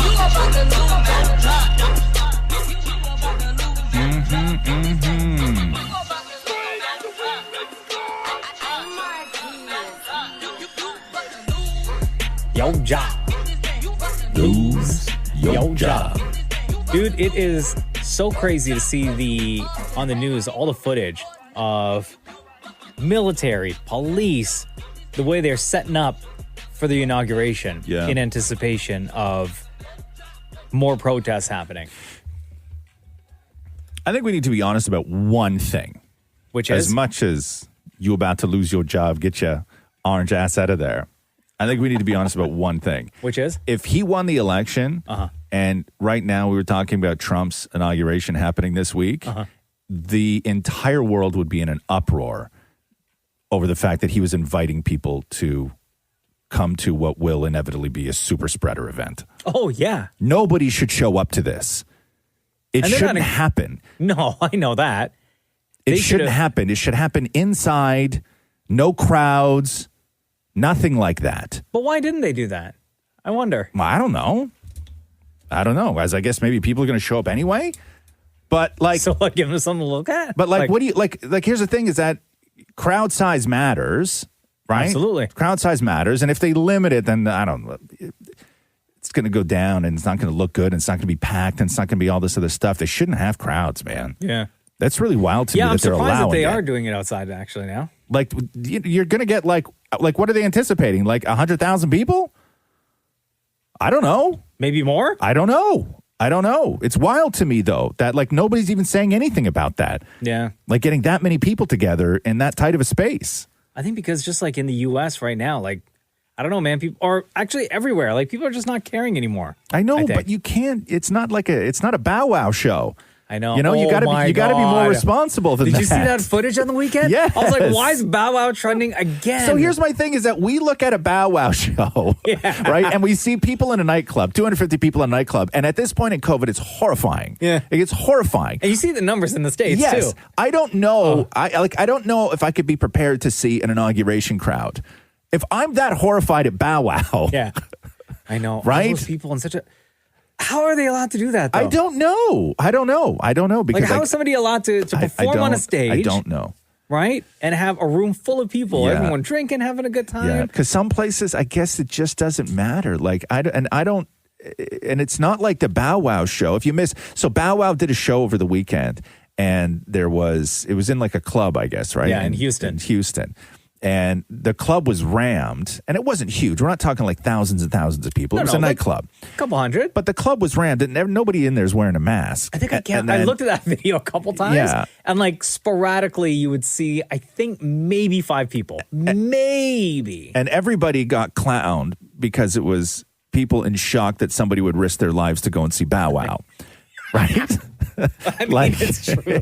It's true. So, but seeing crowds like that, seeing people together like that is so shocking. Yeah. And then you multiply that by 100,000. So I don't know. And I'm sure you're going to get people wearing masks and stuff, but we all know that you're screaming and you're yelling, everybody's hoarse, and you're cheering and you're touching, and oh my God, I got Shoulder to shoulder. shoulder to shoulder. Right? Like I don't know. I don't know how they. There's not going to be any social distancing. Yeah, I don't know how you do that, but I don't know how you get that many people for an inauguration. And again, I don't know all the details. I don't know how they're going to try and separate people. But when you're in DC for these inaugurations, it's nuts. Yeah, like it's all just barricades. It's like the whole thing is a maze, right? That you can only go certain ways and you have to follow through the barricades. Like there is no way. They funnel people, right? Like there's no way to do it and maintain distance. Like the lineup for one porta potty. Oh, right. The lineup for one porta worst. Right. Huh? Oh my God. The lineup for one porta potty was like 40 minutes. Oh, no. Right. Like that's. I couldn't hold it. That's just the. I couldn't hold it. No, that's just the way it was. I'd be wearing diapers. Yes. Right? Yes. Which also during a time of COVID, not like you're going to be breathing and doing what else beside me? This is the Roz and Mocha Show podcast. Did you watch any of the inaugural concert last night? Or were you like. They started that joint way too late. Way too late, huh? Yeah. I was in bed at 8:25. Yeah. And that broadcast started at 8:30. Yeah. Yeah. It was a late one. I was watching all day. Yo, they put that guy to work right away, huh? You had to Biden? because he couldn't. The country doesn't want. It was a very efficient inauguration yesterday, and I liked it because people don't want. Nobody's in the mood to see all the pageantry. Just No. go up there, put your hand on the book, and then go to work. Get to work. Right? There's And like that's- not even like a presidential onboarding for 2 weeks, nothing like that. No. Was it wrong of Garth Brooks to be hugging everybody? Well, I mean, listen. Just because of the pandemic and all. I know. Not There's- because of statute. You know what, though? Because leading up to, I was wondering how they were going to do everything, the big show, and still do it safely. But watching it, they did the best they could. They Well, there was that separated the one- seats. And the one guy that wiped the podium down. Yeah, after and each every person. single time somebody walked up to the podium, it was wiped down right away. Yeah, I know. People were separated. Everybody was wearing a mask. Lady Gaga killed it. Oh, that was the best. Oh, I missed. It was so Matthew good. and I were crying. Yeah, she came out, and normally I'm not a huge fan of somebody who changes the sort of the tempo and the melody to the Star Spangled Banner. I really dislike when people try and make a point by making it their own. Right. And she messed with it a little bit, but I actually really thought it was beautiful the way that she did it.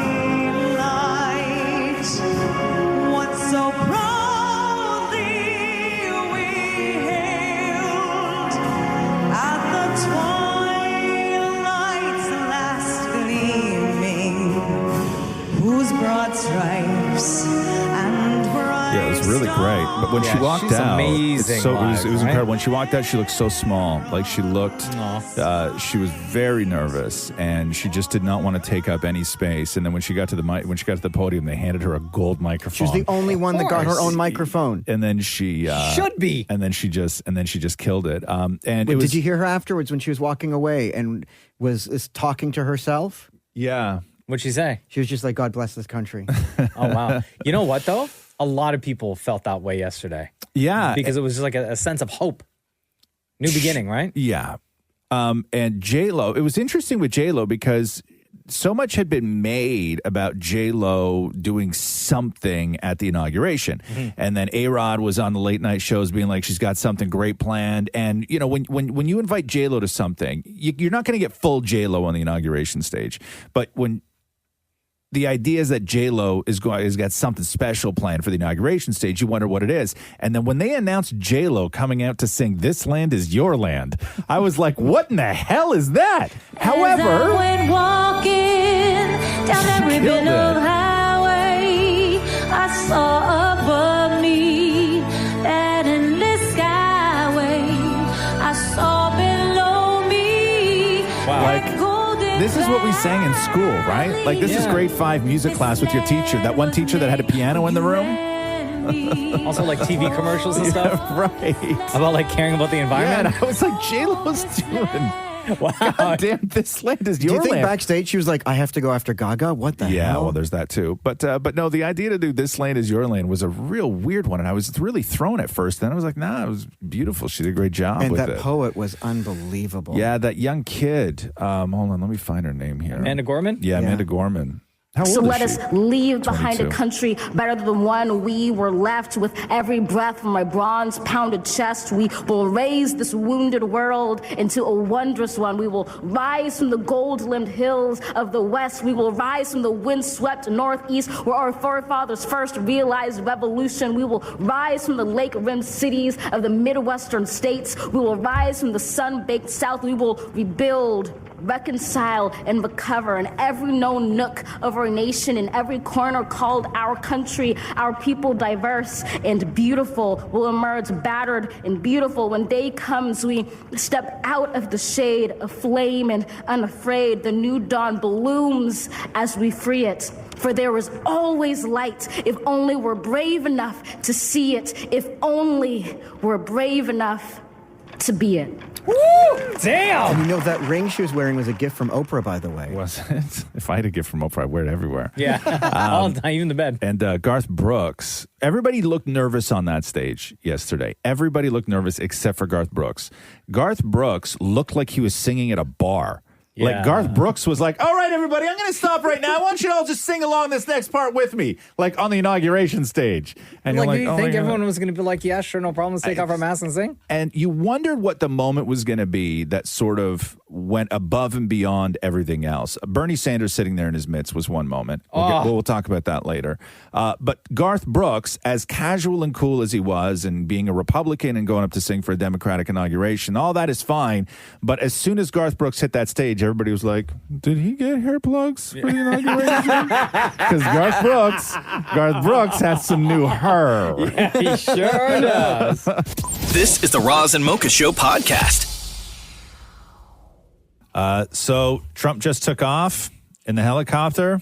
Oh, he left? Yeah. The White House? He bounced. Yeah, he's headed to Joint Base Andrews for a farewell ceremony which he'll be having. But he's at not doing some that thing point where this morning. he like shake Biden's hand. No, he's not at the inauguration. He's not going to do any of that stuff. No. Like pass the key to the front door over.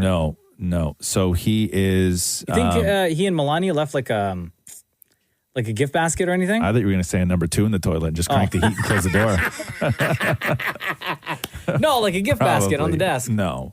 Nothing like that. No. But you know what's curious, and I don't know if we will ever see it, but I want to know what is in the letter. Because that is a tradition that has been passed from president to president to president to president. Oh, and they never share that, right? No, it has been shared before. Oh, okay. Right? It has been shared before, and it was shared in moments where you thought there would be adversary or animosity between two individuals during a hard-fought election. And we've seen, I think it was George W.'s letter. I think it might have been George W.'s letter. I could be wrong. But it was wonderful. It was wonderful. And so I want to know if Trump did the letter, because if Trump didn't do the letter, he will be like the first president in a very, very, very long time to not leave one in the desk of the Oval Office for the incoming president. I'm going to say he didn't. You don't think so, huh? I don't think so. Yeah. And even if he did, it wouldn't have been written by him. Yeah. I don't think it would have come from the heart. Yeah. It would have been written by somebody else. Well, Sure. you'd be able to tell if it was written by him because Trump's handwriting is very distinct, right? Mm. With that Sharpie. I thought you were going to say crayon. No, with that, exactly. Purple. So he is, where is he going? He's going to do a speech alongside a military band. And then from there, Air Force One is going to take him down to Mar-a-Lago in Florida, which apparently all the residents in and around there, because it's a very Democratic part of Florida. They don't want Trump there. Nobody wants him around. Right? Yeah. Nobody wants him around. I saw like country clubs were putting out statements already saying that they didn't want like even any of the Trump kids showing up. Yeah, no, they don't. Like you and your families are not welcome here. And Tiffany announced her wedding, her engagement yesterday. That's which the was youngest one, right? Yeah, it was a very weird time to announce that. Yeah. It was a very weird time. But, you know, Maybe now, she thought like by announcing it with all the other news going on, it would just kind of like just breeze by. No, because they shot it. One of the pictures that they released was them at the White House, like her and her fiance. Like they did a photo shoot. Why do it then? Like it was it was a big thing. I think they tried to capitalize on the wave, not get swept underneath the wave. Oh, it was that's very weird. But weird. she's got to find a hall to rent now. You know, I imagine they'll do it at Mar-a-Lago and all that stuff. How do you say that, Mar-a-Lago? Mar-a-Lago, right? There's There's only one R, right? It's not Mar-a-Lago. Why do I want to say Mar-a-Lago? I think naturally. Yeah? Mara? Flows better. Yeah. Mar-a-Lago. But no, they don't even want him down there. And now SAG, the actors union that Trump's been a part of for 30 years, had an emergency meeting to kick him out of SAG because they don't want him in there anymore, and I think that will be the thing that opens the door to possibly deleting him from Home Alone 2, because I don't think they can do it right now because I think it goes against union rules. So I don't know if he doesn't. I know if he doesn't have that union protection, I don't know what's going to happen. Like he's just like they're erasing him. Yeah, like it's crazy. Nobody wants anything to do with him, even from the past. No, nothing at all. Yeah, it's really, really wild how somebody can go from being one of the most visible human beings on the face of the earth to just erased completely. Yeah, it's incredible and hated. Yeah, well, I mean, hated. It's used to be hated, but just erased. Yeah, it's really wild. It's really wild. This is the Roz and Mocha Show podcast. It's gonna be a slow day today, huh? Like nothing to talk about. No, I know. What are we gonna do? Yeah, I know. Jeez. Hey, are crowds showing up today? What's the deal with that in Washington? No crowds. And then why they got the army out there? Well, just in case the bad crowds show up. They put where the crowds I mean the good crowds. They put flags to represent everyone that's going to be there. Ooh, that's ominous. I don't know what you do when somebody dies. Yeah. Like little, like how many not flags? Fake, like little, like thousands, hundreds of thousands of little flags. Did they say exactly how many? So he could like flex to I don't know, man. I'm looking right now. I see crowds. Got there 4 a.m. this morning. I think people are still going to show up regardless. Yeah. Despite stay-at-home orders and whatever. Historical day, right? Maybe I'm wrong. But you never know. Like those people who are showing up could be like Trump supporters who are gearing up to. Hell no. Everything I've heard is there's no crowd. Yeah, like maybe nobody. not. Yeah, maybe not. You think people are really going to stay home? I don't think so. I don't know if they're allowed. Like it's weird when you're there during an inauguration, right? And I've been there for 2 now, Obama and Trump. It's a different vibe because you're not dealing on Inauguration Day with, for the most part, something that's been set up by the police or the National Guard or the military. You're dealing with an event that's been organized by the Secret Service. And so it's a very different thing, right? It's very different. There is no, like when you see a barricade, when you're down there, like there is no scooching past the little open part in the barricade. Right. Right? Like it doesn't happen. You have to find another way.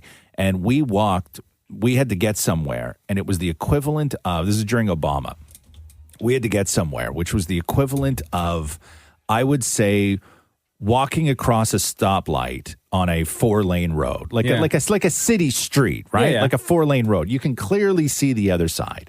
We had to get from where we were to there. You could see it. Yeah. It was maybe like, I'm going to say 60, 70 feet max. And we were on one side of a barricade, and we had to exit the other side of the barricade. And in order to get to where we had to get, we walked for 3 hours. What? How come? Because that was the Was it that long of a light? That was the only route you could take. Because we walked all the way to They the just other, rerouted you? all the way to the other end of the mall, and then we walked across a highway, like an elevated highway, like a 6-lane highway that was shut down. That was all just people walking, and then you had to do like, I don't even know, 15 kilometers or something like that, or 10 kilometers. We walked for 3 hours, like 2 hours and 45 minutes. Did you not tell them who you were? Yeah, it doesn't. Everybody there is somebody, everybody though. there is somebody. Like When everybody, you got to the everybody other there is side, somebody. to where you were supposed to be, right? Yeah. Did you just like look ahead, keep going, or did you look back to where you were and be like, SOP? No, by the time we got there, the barricades were gone. Oh, son of a bitch. Yeah. You should have just waited. Yeah. By the time we got there, the barricades were gone. But you had nowhere to go. Like they were forcing you out, right? So, and there's no reasoning with people. Like when you come up to somebody who is with the Secret Service, right? I'm right there. Honestly, and do you know what they It'll do? take me 2 seconds. I'll be right there. Exactly. They're very polite, and they just look at you and say no. Really? And that's it. There's no reasoning. There's no, hey, we're with the whatever, we got to get there. We are on a deadline. I got to feed the tape. It's just no. Could you not have looked at them and just been like, why? No, that's all they say. Like there's no conversation. There's no politeness. There's no sort of, when you're interacting with a cop, right? They'll do that cop thing that cops do. That doesn't exist. Right? Like just it's one word answer. Just that's it. There is nothing else to say. We have nothing else to say to one another other than you need to understand right now you are not moving from where you're standing. Right? Like it's a crazy thing. And they just funnel people. So with Inauguration Day, with today, having no people there, it's and there's more Secret Service and more Secret Service. Oh yeah, than ever before. Yeah. It's wild. So who's opening the show? Who's Gaga singing, right? Yes. And then Gaga's doing the anthem. And then J-Lo's part is during the inauguration. It's not during the specials tonight, correct? That's correct. And then everybody else performing is like Justin Timberlake and stuff. All that's that all tonight. stuff. And that's the ocean all. spray guy is part of today as well. The ocean spray guy. The Nathan skateboarder. dog face. Yeah. Yeah. Dog face. Okay. It's going to be a very, very busy day today. Here we go. The Roz and Mocha Show Podcast. Bernie Sanders yesterday was the star of the show. Like it or not. Uncle Bern, feel the burn. I remember 4 years ago during the Trump inauguration, I remember him showing up wearing a parka as well. Yeah. And I remember saying at the time, Bernie Sanders always looks like he just did or is just about to go and shovel his driveway. Right? Like no matter what he's doing, he always looks like he's just coming from shoveling the driveway. But he showed up yesterday with like just a regular winter coat. Everybody was all done up. I mean, it was chilly, but everybody was all done up. And he had these big homemade mitts on. Not gloves, like mitts. And he was the star of the show. I think my favorite comment was, hold on, let me get it here for you. Because I don't want to misquote it because it was just so So great. Okay, one comment was 10:30, drop off dry cleaning, 11 o'clock, Joe's thing, 2 o'clock, swing by the post office. Oh yeah, because there's two photos. The one of him sitting there He's with got his like mail in his hand, like a big envelope. Yeah, there's one with him in the envelope, and then one with him sitting down. Yeah, People have been taking the photo and like photoshopping him into like different movie scenes and stuff. My favorite comment, Bernie dressed like the inauguration is on his to-do list, but it ain't his whole day.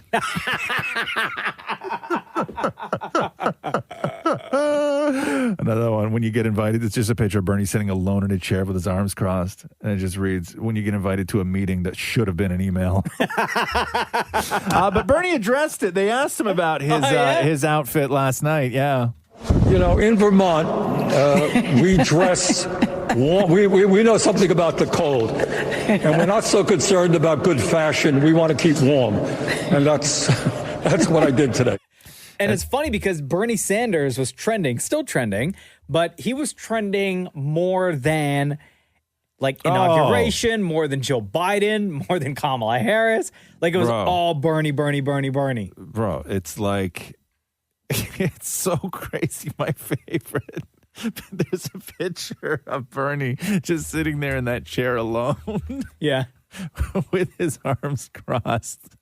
And the only caption is, quote, I am once again asking for a space heater.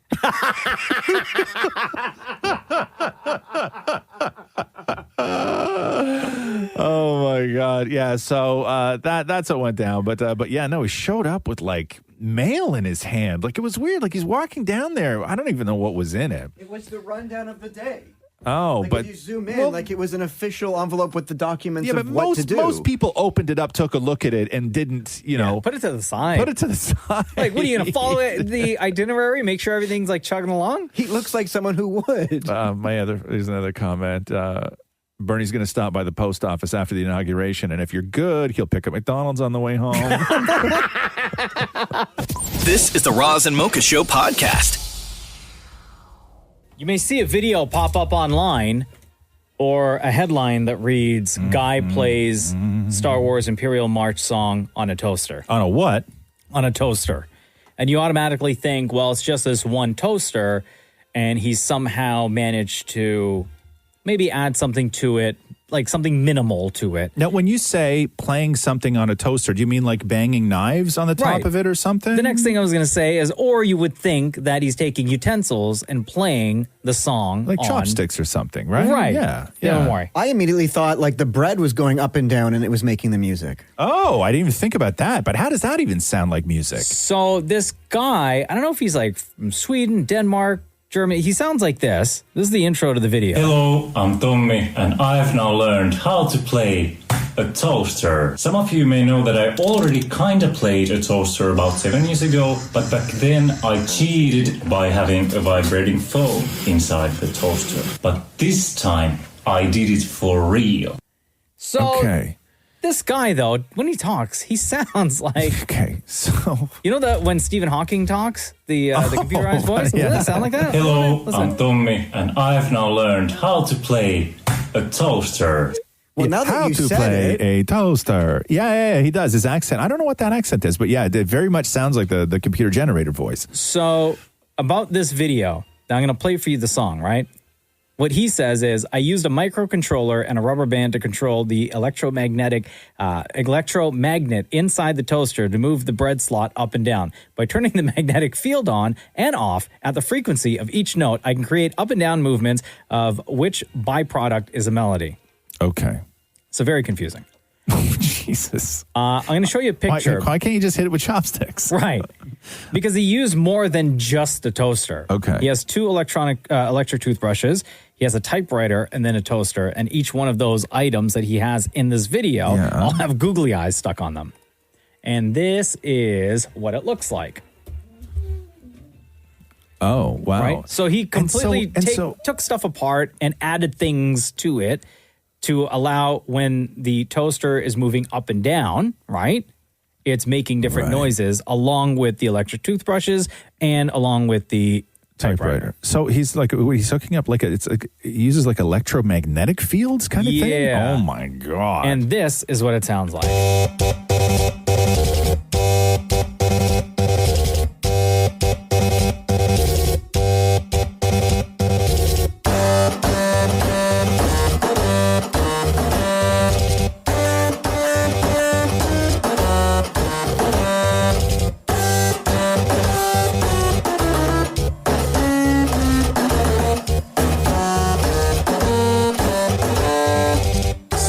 Is he playing the song on the toaster? I mean, yes and no.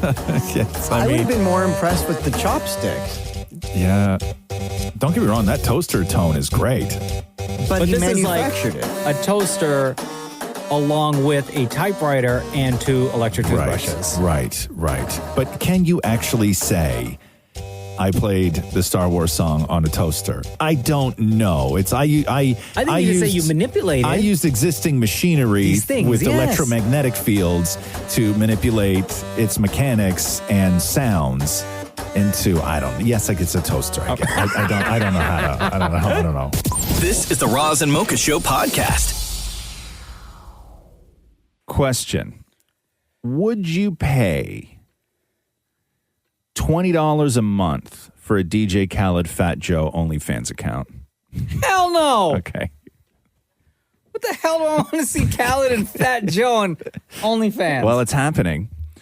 Yeah, but what are we spending $20 on? Well, exactly. So I don't wanna know. I guess they play basketball against one another, and then they promise for a rematch. So then Khaled tweeted, Fat Joe and I are officially bringing the light to OnlyFans. I told Fat Joe we need a legendary rematch. Okay, but that's not the point of OnlyFans. I know. Maybe nobody explained what OnlyFans is to them. And then he went on to say, DJ Khaled or Fat Joe, if I were you, I'd put your money on me. Remember, all I do is win. Everybody subscribe and tune in January 25th.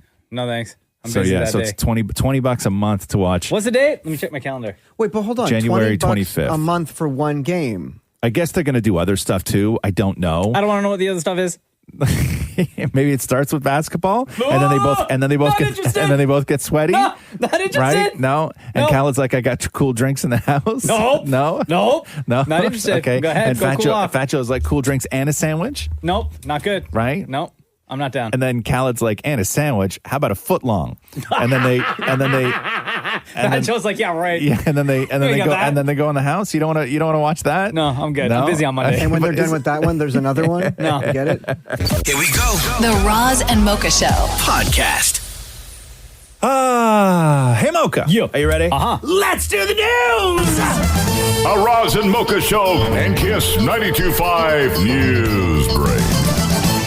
Donald Trump is finishing with the worst first-term approval rating ever. Wonder why. 33%, while his disapproval rating is 60%. That's not bad, right? Hey. All right. He is expected to issue a flurry of pardons before leaving office. Let me read you this. Preparing around 100 pardons. Wow. On his final full day in office, which is tomorrow, according to 3 people familiar with the matter. A major batch of clemency actions that includes white-collar criminals, high-profile rappers, and others. As of now, he is not expected to pardon himself. After the riots, advisors encouraged Trump to forego self-pardon because it would appear like he was guilty of something.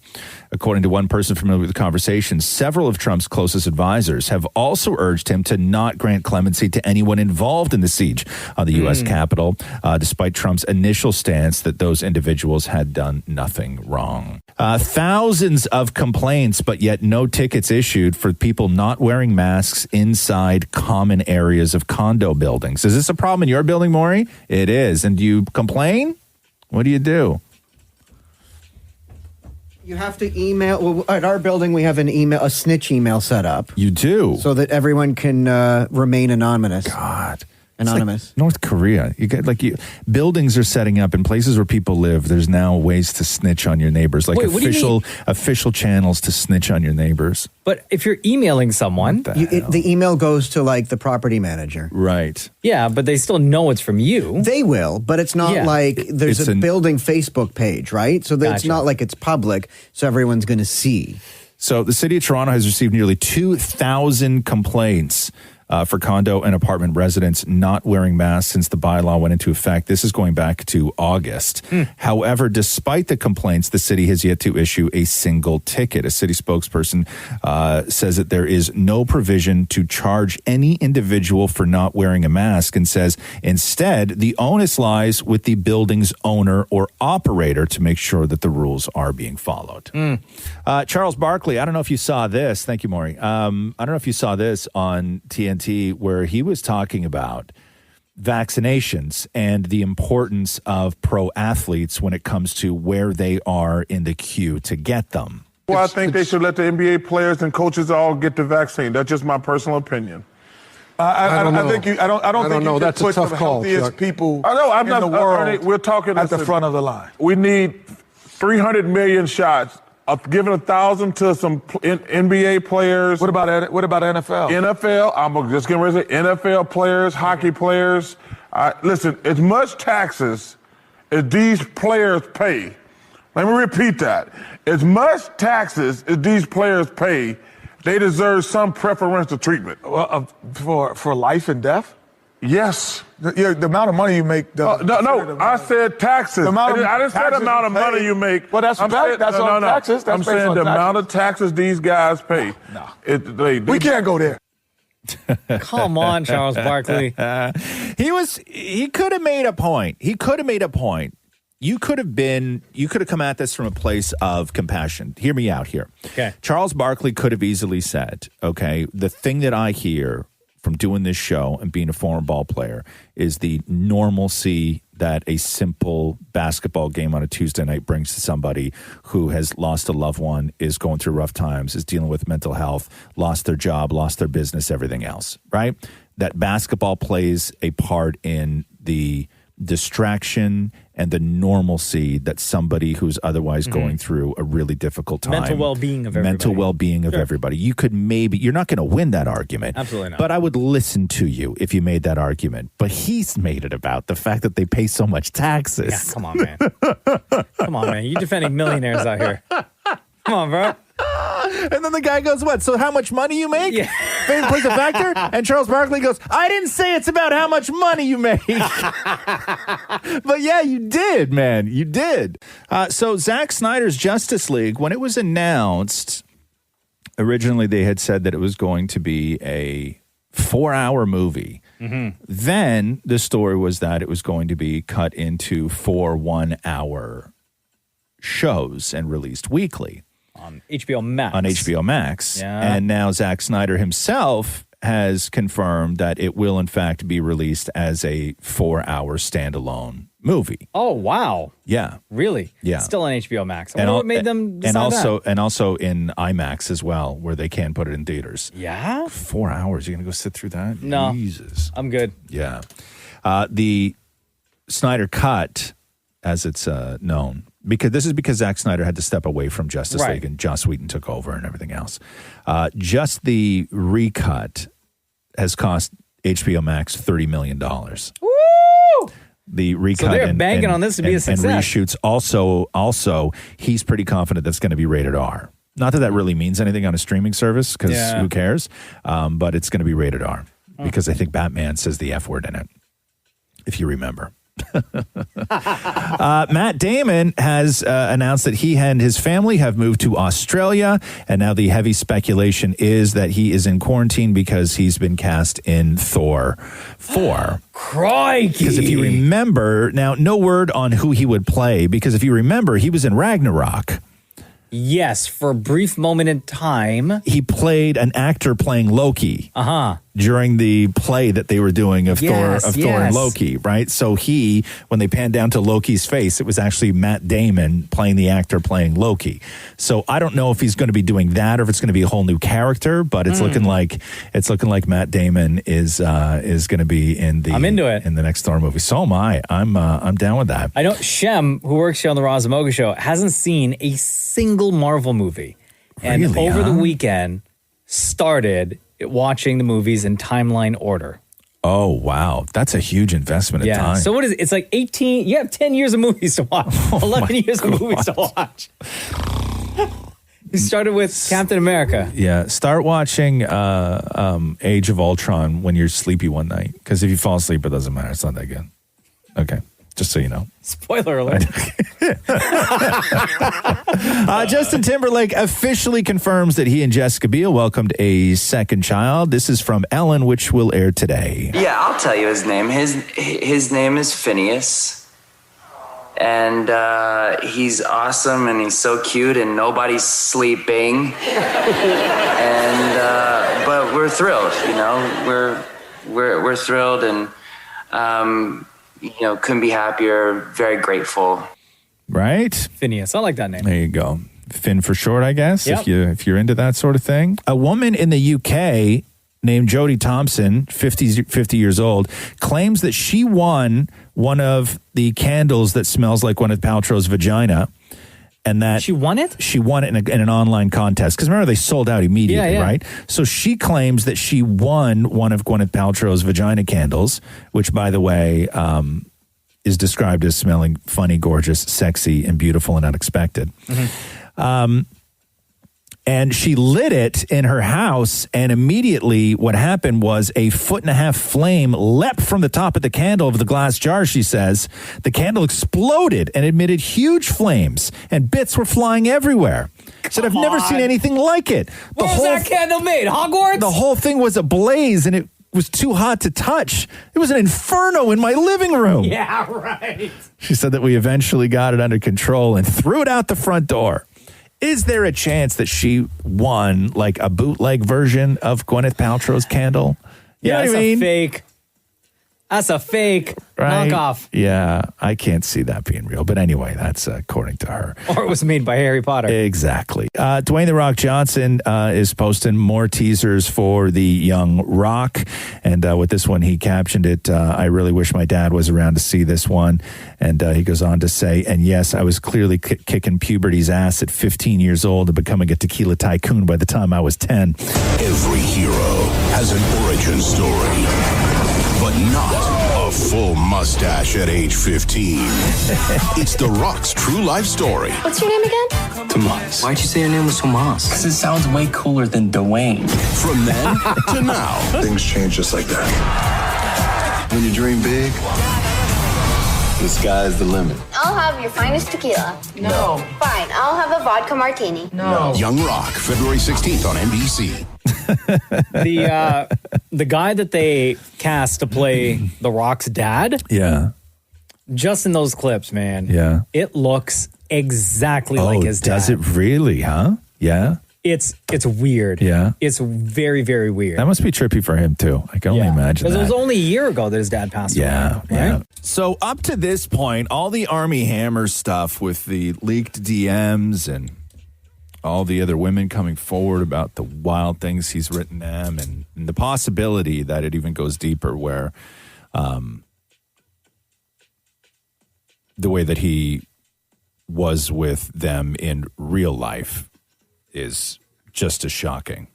And his team is working overtime to try and have all this stuff blow over. But the And he one got dumped from a movie, too.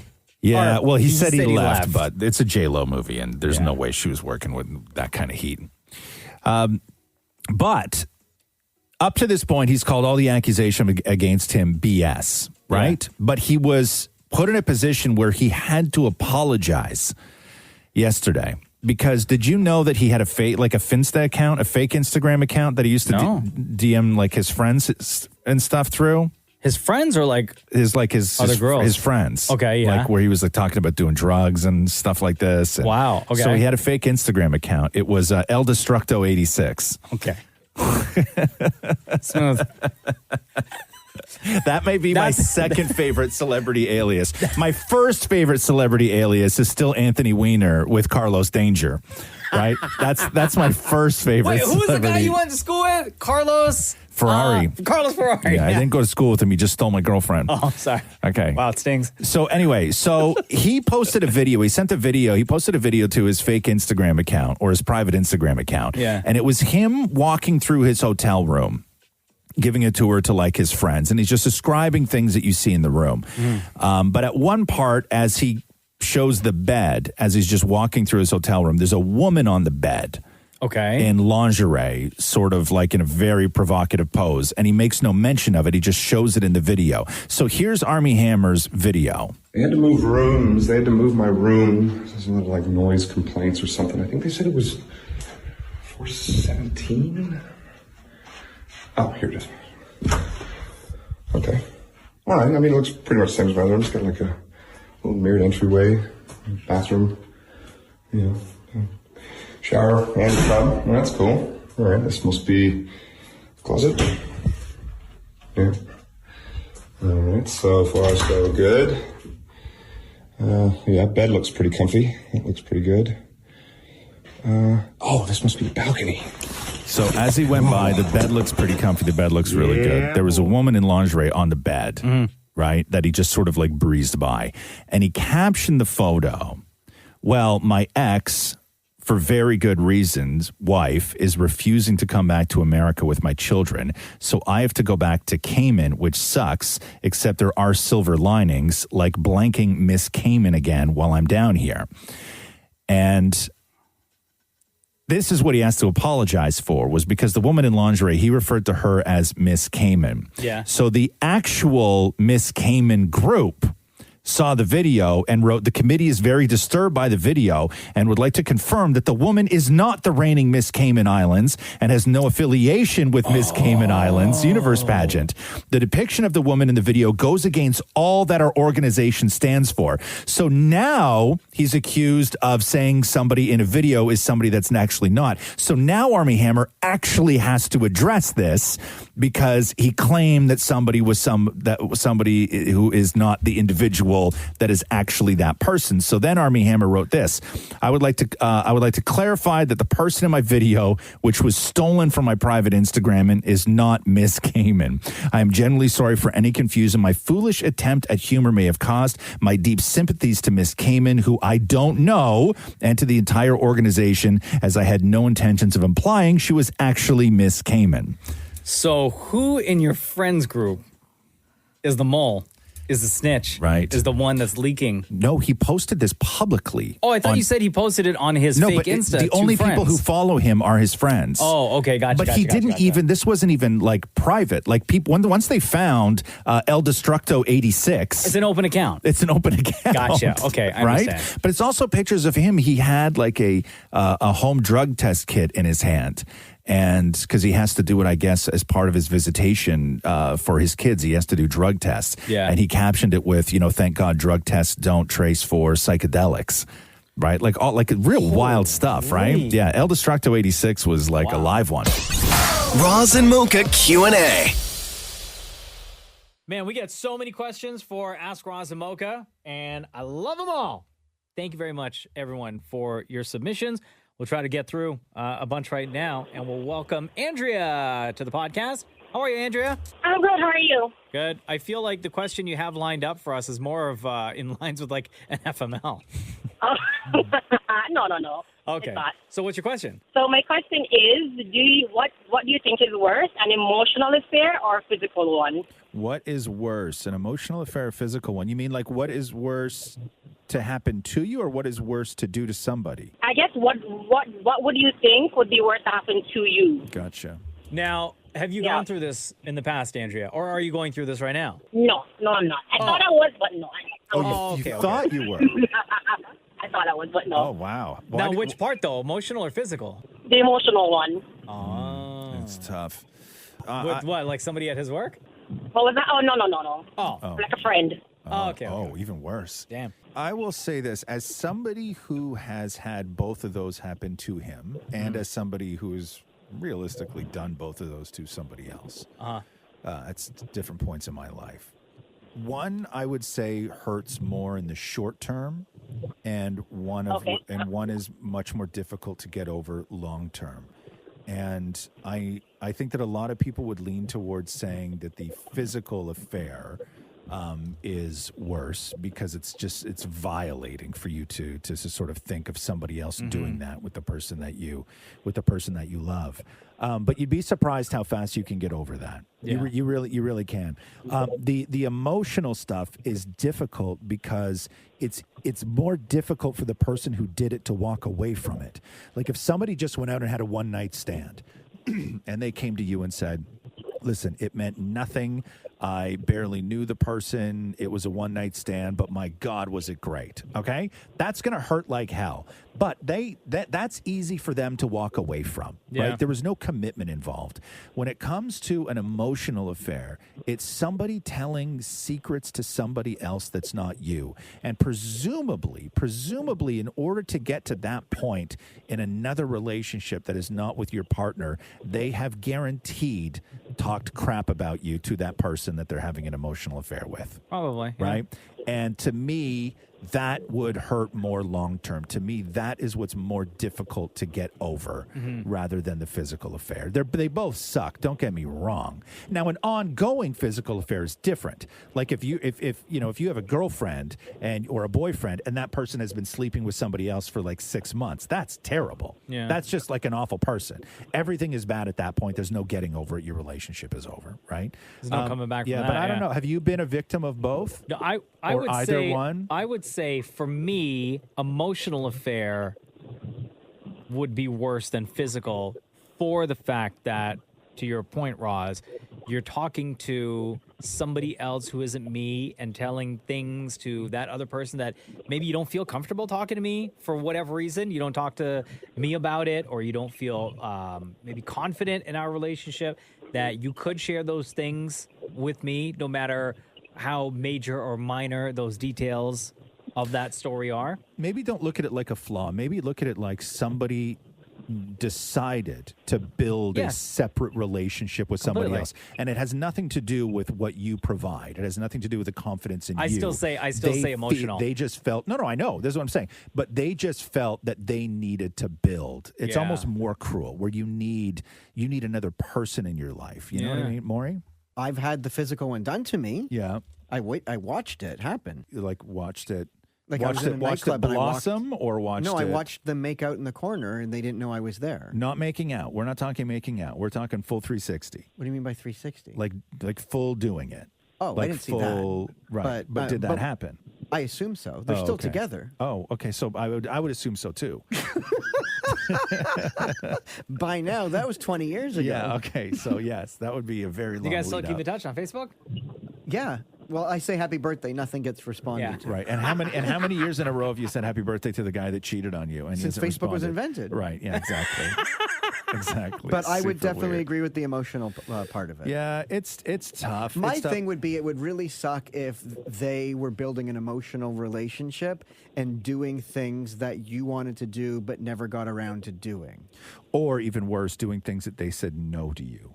That's what I mean. You would suggest certain things, they would say no. Like wouldn't go to the movie, wouldn't go see that movie with you, but went and saw the movie with them. Sure, Yeah. exactly. And then the other thing too is that when it happens to you, people, when you're in a situation where you've been cheated on, people react in all sorts of different ways. But one thing that you do find often, and to think of yourself doing this, not in that situation, you would never think that you would do it. But once you're in this situation, many people do, which is when an affair happens, the person who is cheated on, because of some sort of weird way to get closure or whatever it is, they want to know all the details about what happened. Yeah. Right. And I've known people that have gone down that road where they sit the person down and they're like, tell me everything. I just need to know everything because it's maddening to not know. And to have somebody that physically cheated on you describe what sex was like with somebody else that is not you is awful. But I'm going to go back to if somebody had this sort of big emotional long affair going with somebody else where you wanted all the details of that, where it was everything came out, like all of those things came out, where it wasn't just sex, it was everything else. I don't know. To me, that's and maybe if I was 20, maybe I would answer this question differently. Yeah. You know, maybe now that I'm a little bit older, you know, you look at things differently. I don't know, but There that's you go, tough, Andrea. man. Starting off Ask Roz Mocha with some serious things here. I imagine if it's an emotional affair, it's also a physical affair. No. It can just be emotional. Yeah, like basically, it would be as if Matthew had another boyfriend, right? But they weren't doing it. But he like shared secrets, did things with him that maybe Had their own little inside had their jokes. own inside jokes. Yeah. See, to me, that's And- so much worse because then that's more long term. You're building something. Right, yeah, like that takes time to cultivate, right? Like Yeah. that takes, it's an interesting conversation. But I also It's think like it you can depends buy on a tomato plant already grown, or you okay, can plant whatever the you're going to seed. say right now doesn't make any sense. Thank you, Andrea. Bye. Have a good day. RP says here, do you guys have a love, not as in like, do we collectively, the three of us? Yes, we do. Do you have a love language? What For does that example, mean? like physical touch, do you have words, quality time, etc.? I have a mating call. with Matthew. Assume that they mean something specific that you do and or say to or with your significant other. That is like exclusive to you guys. Yes. Oh. Like Maurie, you just said, what? You have a mating call. We You've have talked two about things. this before, We do right? Sunday hug, Right. where we hug on Sundays. And you do, what's the other And the one other you thing is do? where, like, if he's cooking or doing the dishes, I'll be like, Right, that's the and then mating now call. it's sometimes like, oh, I don't have time for, I'm busy cleaning. Right. Wait, but when he's cooking, you're saying, are you saying to the food or No, to I'm saying him? to him because he's usually cooking in his underwear and it's very sexy. But like, what do you want him to do? You want him to turn off all the burners and then you guys just go jump in the bedroom? No, do it right in the kitchen. Oh, okay, just do it right in the kitchen. And how many times have you been successful with that move? 0. Okay. Wow. Time to change No, up your in the tactic. kitchen. No. Works elsewhere, just not in the kitchen. Okay. Yeah, Okay. sure it does. Sure it does. Yeah. What year? Yeah. I don't believe a word you say when it comes to this stuff. No. I really don't. Geez, do we have? And what is the other thing that you guys do too? So you have Sunday. What is it? Sunday hugs. Sunday hugs. What's the Do you kiss, hug- What's the kisses one that you do? Isn't there a kisses one? Like you don't you like rub noses or something like that? Oh, we used to rub noses. Since COVID, he doesn't want to do any of that stuff because of COVID. Right, bubble what? I was gonna you know what I say, mean? You guys live together. It's weird. All these Like, you excuses go to from just a- not touch you. Yeah, you It's go so from funny. home to work to home every single day for almost a year now. Yeah. And he still won't, huh? No. It's so interesting. No, I don't know if we do, to be honest with you. I have a Catherine question and about I. Sunday hugs. Yeah. So do you guys not hug other than Sundays? I tried Sunday hugging on a Wednesday last week. Yeah. And he said it's not Sunday. So but did you say Sunday hug or you I just tried to did. give him I a said hug? you need a Sunday hug. Right. And he says it's not Sunday. Okay, but what does that mean? Describe what Sunday hug means Because I to think me, it's confusing Sundays for are people. like you're going to have a lazy day. You wake up. It's where you make a better breakfast than you ever make during the Okay. week. Like you're having a good breakfast. Right. It's like we made it through another week. Sunday hug. No, that's not what you. Okay. Explain Sunday hugs to people. Okay, so I will. It usually happens in the kitchen. Okay. And if Matthew's making his coffee, I'll say Sunday hug. He'll turn around and I cloak myself over him, and we say Sunday hug. We hug and then sort of sway back and forth for a little bit, and then move on. Okay. So Sunday hug isn't sort of like some prolonged thing where you guys are on the couch and just intertwined and you just happen to call that Sunday hug. Sunday hug is literally just a single hug. On a Sunday. Okay. Wow. And only on a Sunday. Only on a Sunday. So you hug your husband once a week for a couple of seconds. Yep. What other physical touch is there? Is there any? Like if you guys are on the couch watching a movie or whatever. I'll put my head on his butt. Okay. But that's it though. Does Yes. he like rub your hair when you're doing that or anything? Or Sometimes. Yeah, but not. And if we're lying in bed, we do something called the Titanic pose, which is where we lie beside each other like the old couple in Titanic when the boat was going down. right. Oh, wow, that's so depressing. That's what you guys do in bed? I'll say Assume the position of old people moments before they died. I just say Titanic pose, and then we'll lie beside each other with our arms down, and then hold hands, and then just lie there. And do what? Nothing. Nothing. That's it. That's as far as it goes. Titanic pose. Wow, man. I've never heard of such a loving relationship before. So you guys sexy. are animals. Do you and Jen have like a love language? Like, do you have things that you say No. specifically? No. Huh? No, I can't think of anything right Do you now. do Titanic pose? We definitely do not do Titanic pose. No, I'm. Geez, I We don't don't have even- anything specific. I'm trying to think because I Well, you do a high five thing with Catherine. but that's not really a love language. I think it is. I absolutely think Oh, it is. how about this then? And I've said this many times. When there hasn't been a morning that I haven't left the house where I don't give Jenna a kiss. Right. What if she's still in bed sleeping? Yeah, when she's still sleeping, I'll give her a kiss. No matter how she's laying down, it'll either be on the cheek or on the forehead, or I'll lean in. If she's like way in the middle of the bed, I'll lean in and I'll kiss her like on her shoulder. Could that be considered something? Sure, but I guess maybe I'm just confused by, do you have a love language? Like, I don't know what It love says here, language example, means. physical touch. But how is that a love language, Because though? I think don't touch is a kind know. of language. It's something that if you two do it every day, Mocha does it to Jen every day, then that is his way of saying I love you in a nonverbal way. I guess. Yeah, sure. I guess you're right. Anything? Yeah, I mean, we high five all the time. Yeah. We hug a lot, though. Like, there's just always hugs going on in my house. Like, all the time. Like, I can't walk through the kitchen without Catherine hugging me. Trying to think. But other than that, no. Like, we just, like, we're always close, right? Like, we're always, the space between us is always very short. Like, Yeah. we don't really sit in opposite parts of anything. Kind of, like we don't have our own chairs or, anything like that. Like we're always close. And if her foot is near me, I'll hold her foot. Yeah. Right. That's sweet. I will say this though, Catherine. I will say this. Catherine wants to hold hands with me far more often than I want to hold hands with her. Aw. Because here's the problem: is that if she's sitting close to me on the couch, Yes. okay, she will always like put her hand up like this to try and hold my hand.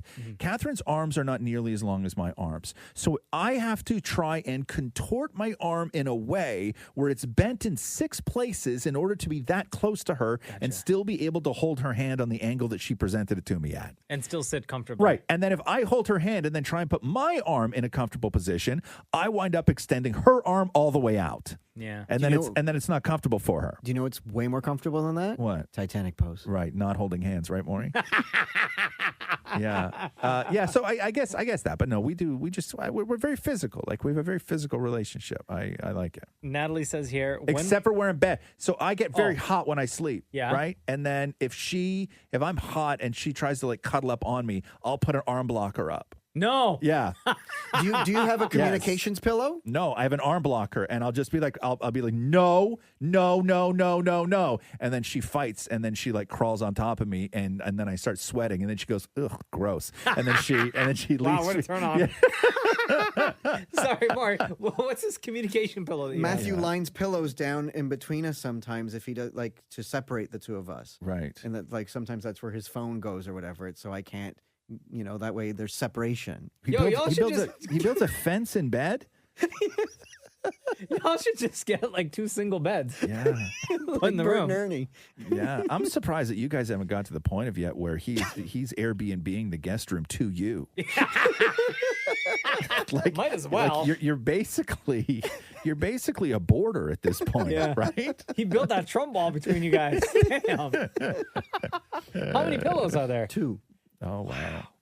All right, Natalie says here, when was the last time you caught someone in a lie? And Maury doesn't count. Oh God. Oh, my kid. Like kids lie, right? Yeah. Like that's just that. Was it anything like Major? huge? No. What was the lie? No. Oh God, who knows? Whatever.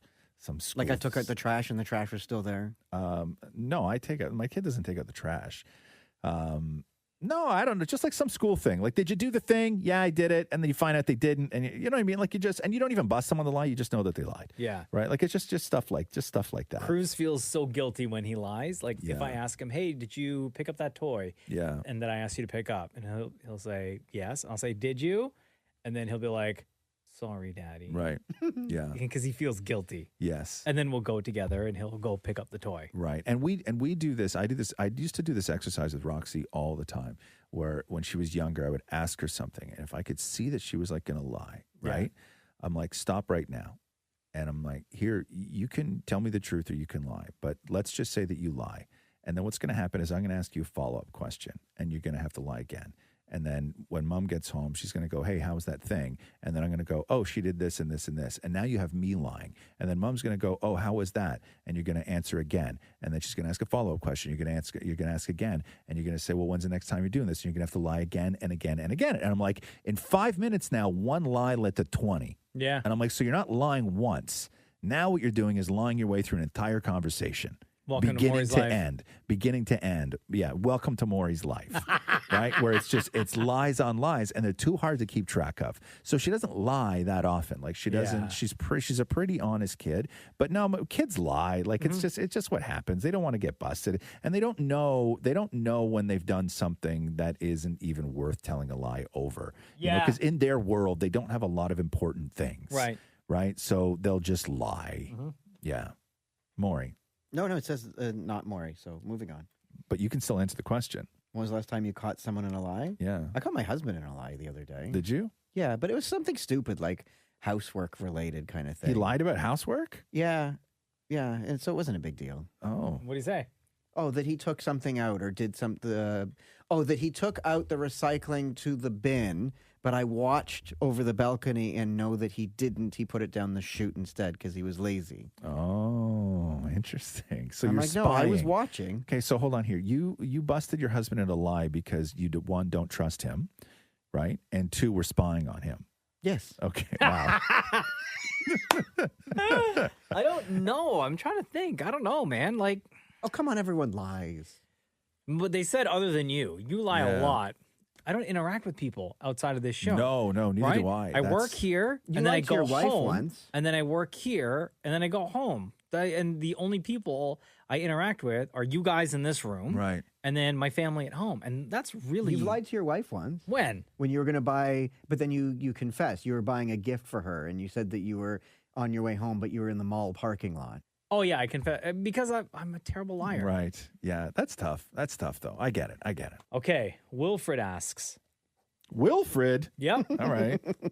Would you rather be 6'8" and hit your head all the time, or 5'1" and can't ever reach anything? 6'8". Yeah, same.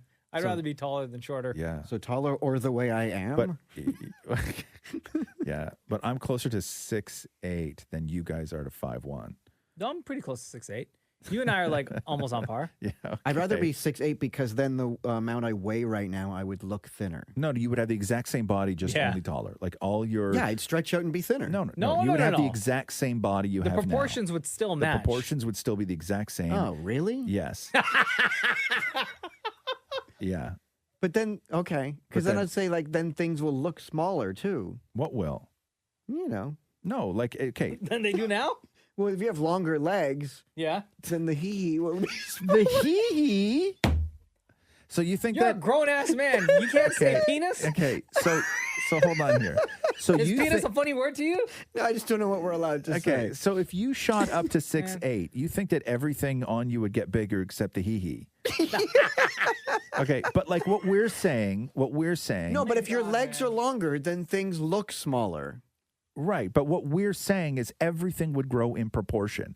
So it would be your, huge. So your hee-hee would be the same sort of like ratio to body to hee-hee to leg to thigh to hand. And belly would be big. Than it is now, but also so would your belly. Like you would go up like 3 sizes in pants. Oh, then I might as well just stay short. Right. Yeah. So But you'd rather be short and not be able to reach anything. Yeah. even with a tiny little bit added to the hee-hee. Because a tall person with my belly would just look weird. Well, no, you'd look normal. Like you would just look normal. Yeah. Yeah, no, I'll stay 5'1". Really? gonna- I'd rather be really, tall. huh? I'd rather be tall. Yes, I mean 6'8" is tall. Yeah. That's too tall. That's too 6'8" tall. 6'8" is custom clothes. I mean 5'1" for a guy is custom clothes. Let's see. But Can you 6'8" is 6'8" navigate the is world at 6'8"? It's difficult. Yeah, it's difficult, but you could easily. You still drive a car? Yeah, properly? but it's very difficult though. Like I wouldn't be able to drive the Yaris. At 6'8"? At 6'8"? No, you would No not way. be able to. No, you I take your can't. head. I can't drive Catherine's car. Really? No. The seat doesn't go back far enough. I can't drive. Like I can drive it around town. Yeah. Like I can drive Catherine's car. I can go pick up rocks from school. I can Like a do short distance. short distances. Okay. But I can't drive it on the highway. Like you can't even go into a bumper car with your children. No. I can't. Like I can't drive Catherine's car on the highway because my foot. Imagine this, right? So you know how your foot is positioned in the car with the gas pedal. Yeah. In order for me to drive Catherine's car, my foot has to be pointed up towards me as absolute far as I can get it. And then from that point is when I start adding a little pressure on the gas. Oh, that's very uncomfortable. Right? So you really feel that in your shins. Yeah. So my foot is always like this. Yeah. Always like this. And then I can only ever put a little bit of pressure on the gas. And so I always have to take my foot off the gas and stretch my foot and then go back to driving again. And that's even with the seat going All the way back. All the way back. Because the man. steering wheel hits my leg. Oh, yeah. Right? So guess. I can't put my foot, I can't extend my foot to be able to put it in a position where I can hit the gas. It's like So you're in my a clown car. Yeah, so my foot is bent back the entire time, and Right. I can only apply a little bit of pressure. Has Catherine ever driven your truck? Oh, all the time. Yeah. How does she look in the truck? She loves it. She loves it. Yeah? Yeah, she loves it. She loves that thing. She loves climbing into it. And, Yeah? Oh, yeah, she loves it. Yeah. Yeah, but it doesn't go the other way. I can't drive her Kia. M says here, what is your go-to position when you want to fall no. asleep? Oh. Is there a certain amount of pillows you need to be comfortable? I sleep right on my side, right on the edge of the bed, and I have a king-size pillow, and I probably use about 4 inches of it on the very, very corner that has the least amount of stuffing in it. Wow. Yeah, I'm Really? right on the edge of the bed. You need like nothing, huh? Nothing. Catherine gets the whole thing. I get one tiny little edge. That's it. That's all I use, and I pretty much wake up in the same position every day. I fall asleep, I think typically on my right side. Mm-hmm. I have my right arm underneath the pillow a little bit, and the right side of my head is resting on my shoulder, and that's pretty much how I fall asleep. Okay. Yeah. Laying on the right. Yeah. But And like, I do move around. you do, huh? Yeah, I move see, around. never do. Sometimes I wake up and I'm like laying on my back. Sometimes I wake up and I'm laying on my left side. Right.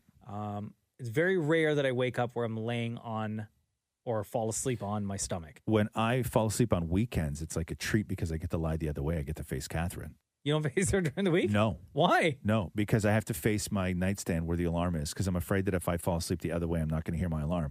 So on Friday, when we climb into bed, I'm like, look at this. I can look at you. I can sleep this way. And it feels like such a treat to be able to It's like sleep. Sunday hugs. Yeah, to be able to sleep on my left side. When I get to sleep on my left side on the weekend, oh my God, it's glorious. It's glorious. But other than that, I do not face her. Huh. I can't face her. Damn it, Maury. I always when you're surrounded by pillows that your husband put around you to block I have to start him. on my back. I have a hard pillow, like one of those like Obis form ones. Ew, those aren't comfortable at all.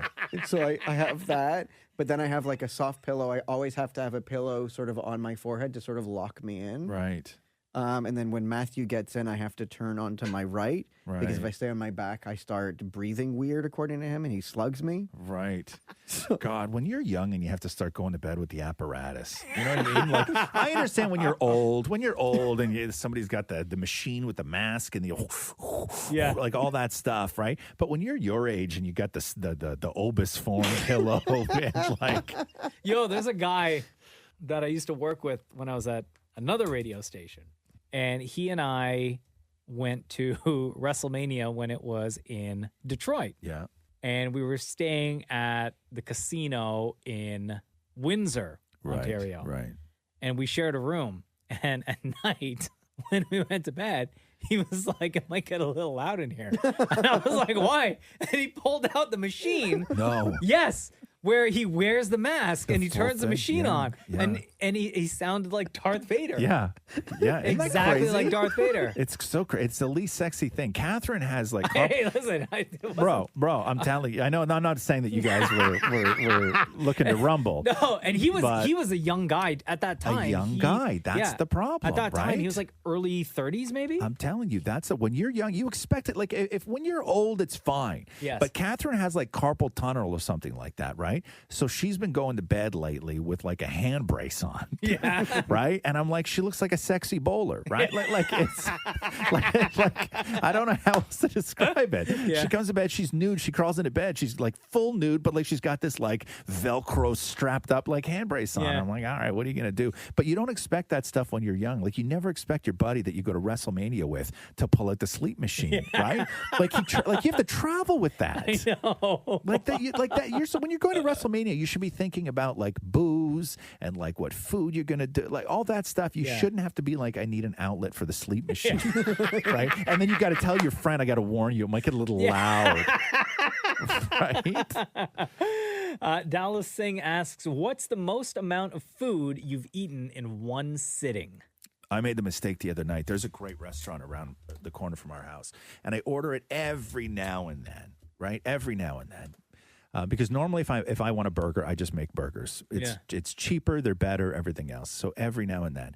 And I've made this mistake now. This is my third time making this mistake with this place. At this point, I feel like it's your own fault. It is my own fault. Okay. It is my own fault because I only order from this place when I'm starving. Yeah. Right. And so I go on to their thing and I order a burger and I go down to the extras and there's an option for an extra patty. Yeah. Right. So I'm always if you give me the option to order an extra patty, I'm always going to order an extra patty. And then the burger comes. But the thing that I keep forgetting is that in its natural form, it's already a double burger. Oh. Okay. So, Wow. and I throw the Because extra. the patties are super thin? No, they're not at all. So it's already a double burger, and then I throw a third patty on top of that. So every time I order this burger, it's a triple burger. Why are they not phoning you saying, are you sure? Because it's an option, because I guess some people like a triple burger, but it's a lot of meat. Yeah. Like it's a lot of meat. And even still, both times that I've ordered it, I've ordered chicken wings on the side too. Oh my God, dude. And destroyed it all. Like destroyed it all. Wow. Yeah, it's a good burger though. It's a good burger with good chicken wings. But I don't normally eat like gross amounts of food because what's gross? Like, is a whole pizza to yourself gross? No. No. Right? So Yeah. what's gross? Like what's an obscene amount of here's food? what's gross. And I've shared this with you guys before. That one time my friends and I went to a Chinese buffet. Yeah. And we were there for like 3.5 hours. Right. Just constantly eating, taking a break, drinking some water, and then going back and getting more and more and more. Right. And in the time that we were there, the table next to us, I think it was like 2 or 3 families had come and gone already. And Respect. me and, you Yeah. know, the crew were still sitting there eating. Just pounding away. It's a lot of egg rolls. Yeah. Yeah. It's a lot of egg rolls. That would be, for me, the most I've ever had. Like, there's one other time we went to a rib fest, and there were so many great options. Yeah. That we just kept eating and eating and eating, but nothing like that Chinese buffet time. Do you ever make wings at home?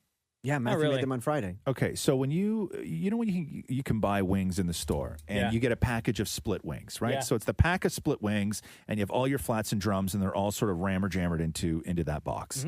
If I'm alone, like if Catherine's not around and I'm alone and I have the deep fryer going, if I'm like, there's a hockey game on or whatever it is, or I want to watch a movie, if I do like wings for myself, when I make wings, I go to the grocery store and I buy 2 of those packages. Oh, wow.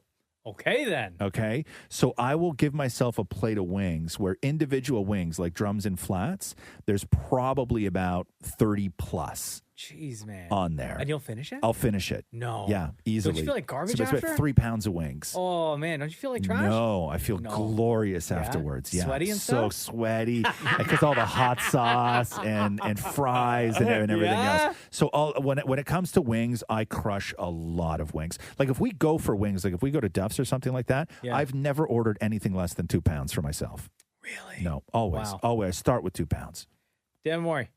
There was the one time where we did a Super Bowl contest, I think it was, and Wahlburger sent me to a winner's house with like an insane amount of hot dogs and hamburgers and everything for like a family of 3 people. Yeah. And there was like 40 hot dogs, 40 hamburger and everything like that. But they didn't want it all because it would all go to waste. Yeah. So I split some with the KISS staff order, but I took home, it was something like 5 hamburgers, 5 hot dogs. Right. And I mean, it doesn't compare to your 3 pounds of wings, but I remember That's eating a lot, like, though. I remember eating 3 hot dogs and 2 hamburgers and called it a day. In one sitting? In one sitting. Oh my God, that's a lot of food. That's a lot of food. If you make hot dogs, how many hot dogs do you make for yourself? Maybe like 3 Yeah. or 4. 3. It depends on how big they Minimum are. 3. Yeah, Yeah, at least. Yeah. One is, you might as well not eat. I'll throw it out if there's only one left. Right?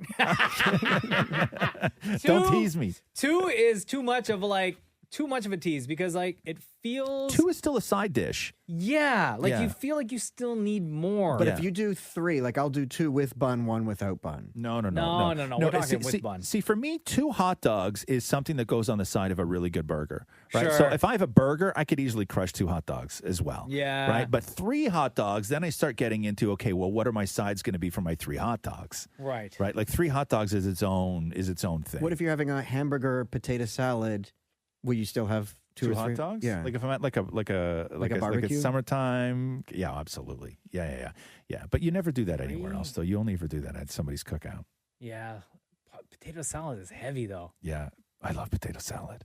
I love macaroni salad. More than potato salad? Yes. Like what You kind of make- macaroni salad? Just like a regular, Like a mayonnaise base or like a Yeah. Greek? Like I like a Greek macaroni I don't salad. mind the Greek one, but like a mayonnaise, like a creamy. Do you make the good potato salad? Okay, hold on. Wait. That's a lot. That's like pasta. I know. right? Like, you know which? Okay, the macaroni salad that I really like. Yeah. Is the one from KFC. I was going to say the Oh, potato wow. salad's the one I love from KFC. Oh, really? The macaroni salad that I like is the one that you get from Ziggy's at Loblaws. Like the Ziggy's container of macaroni salad. the square container? That's good. Which one? Which one? The macaroni The salad? macaroni Ziggy's. Yeah. But the KFC potato salad is Right. the best. Interesting. I always love the KFC macaroni salad. See, the potato salad that I like is when it's like sort of whole red potatoes. Yeah. With, like artisan sort of look. Oh, here. with like dill sprinkled I on don't like top? it all mashed up in Yeah, like yeah. a tub. Like I find that potato salad to be weird to me. It's almost like mashed potatoes, but it's vinegary and it's cold and I don't really get it. Right. Like, but I do like cold potato salad. My sister Mira came over once and she made potato salad. Yeah. And it had raisins and marshmallows in it. Okay, that's a Really? thing though.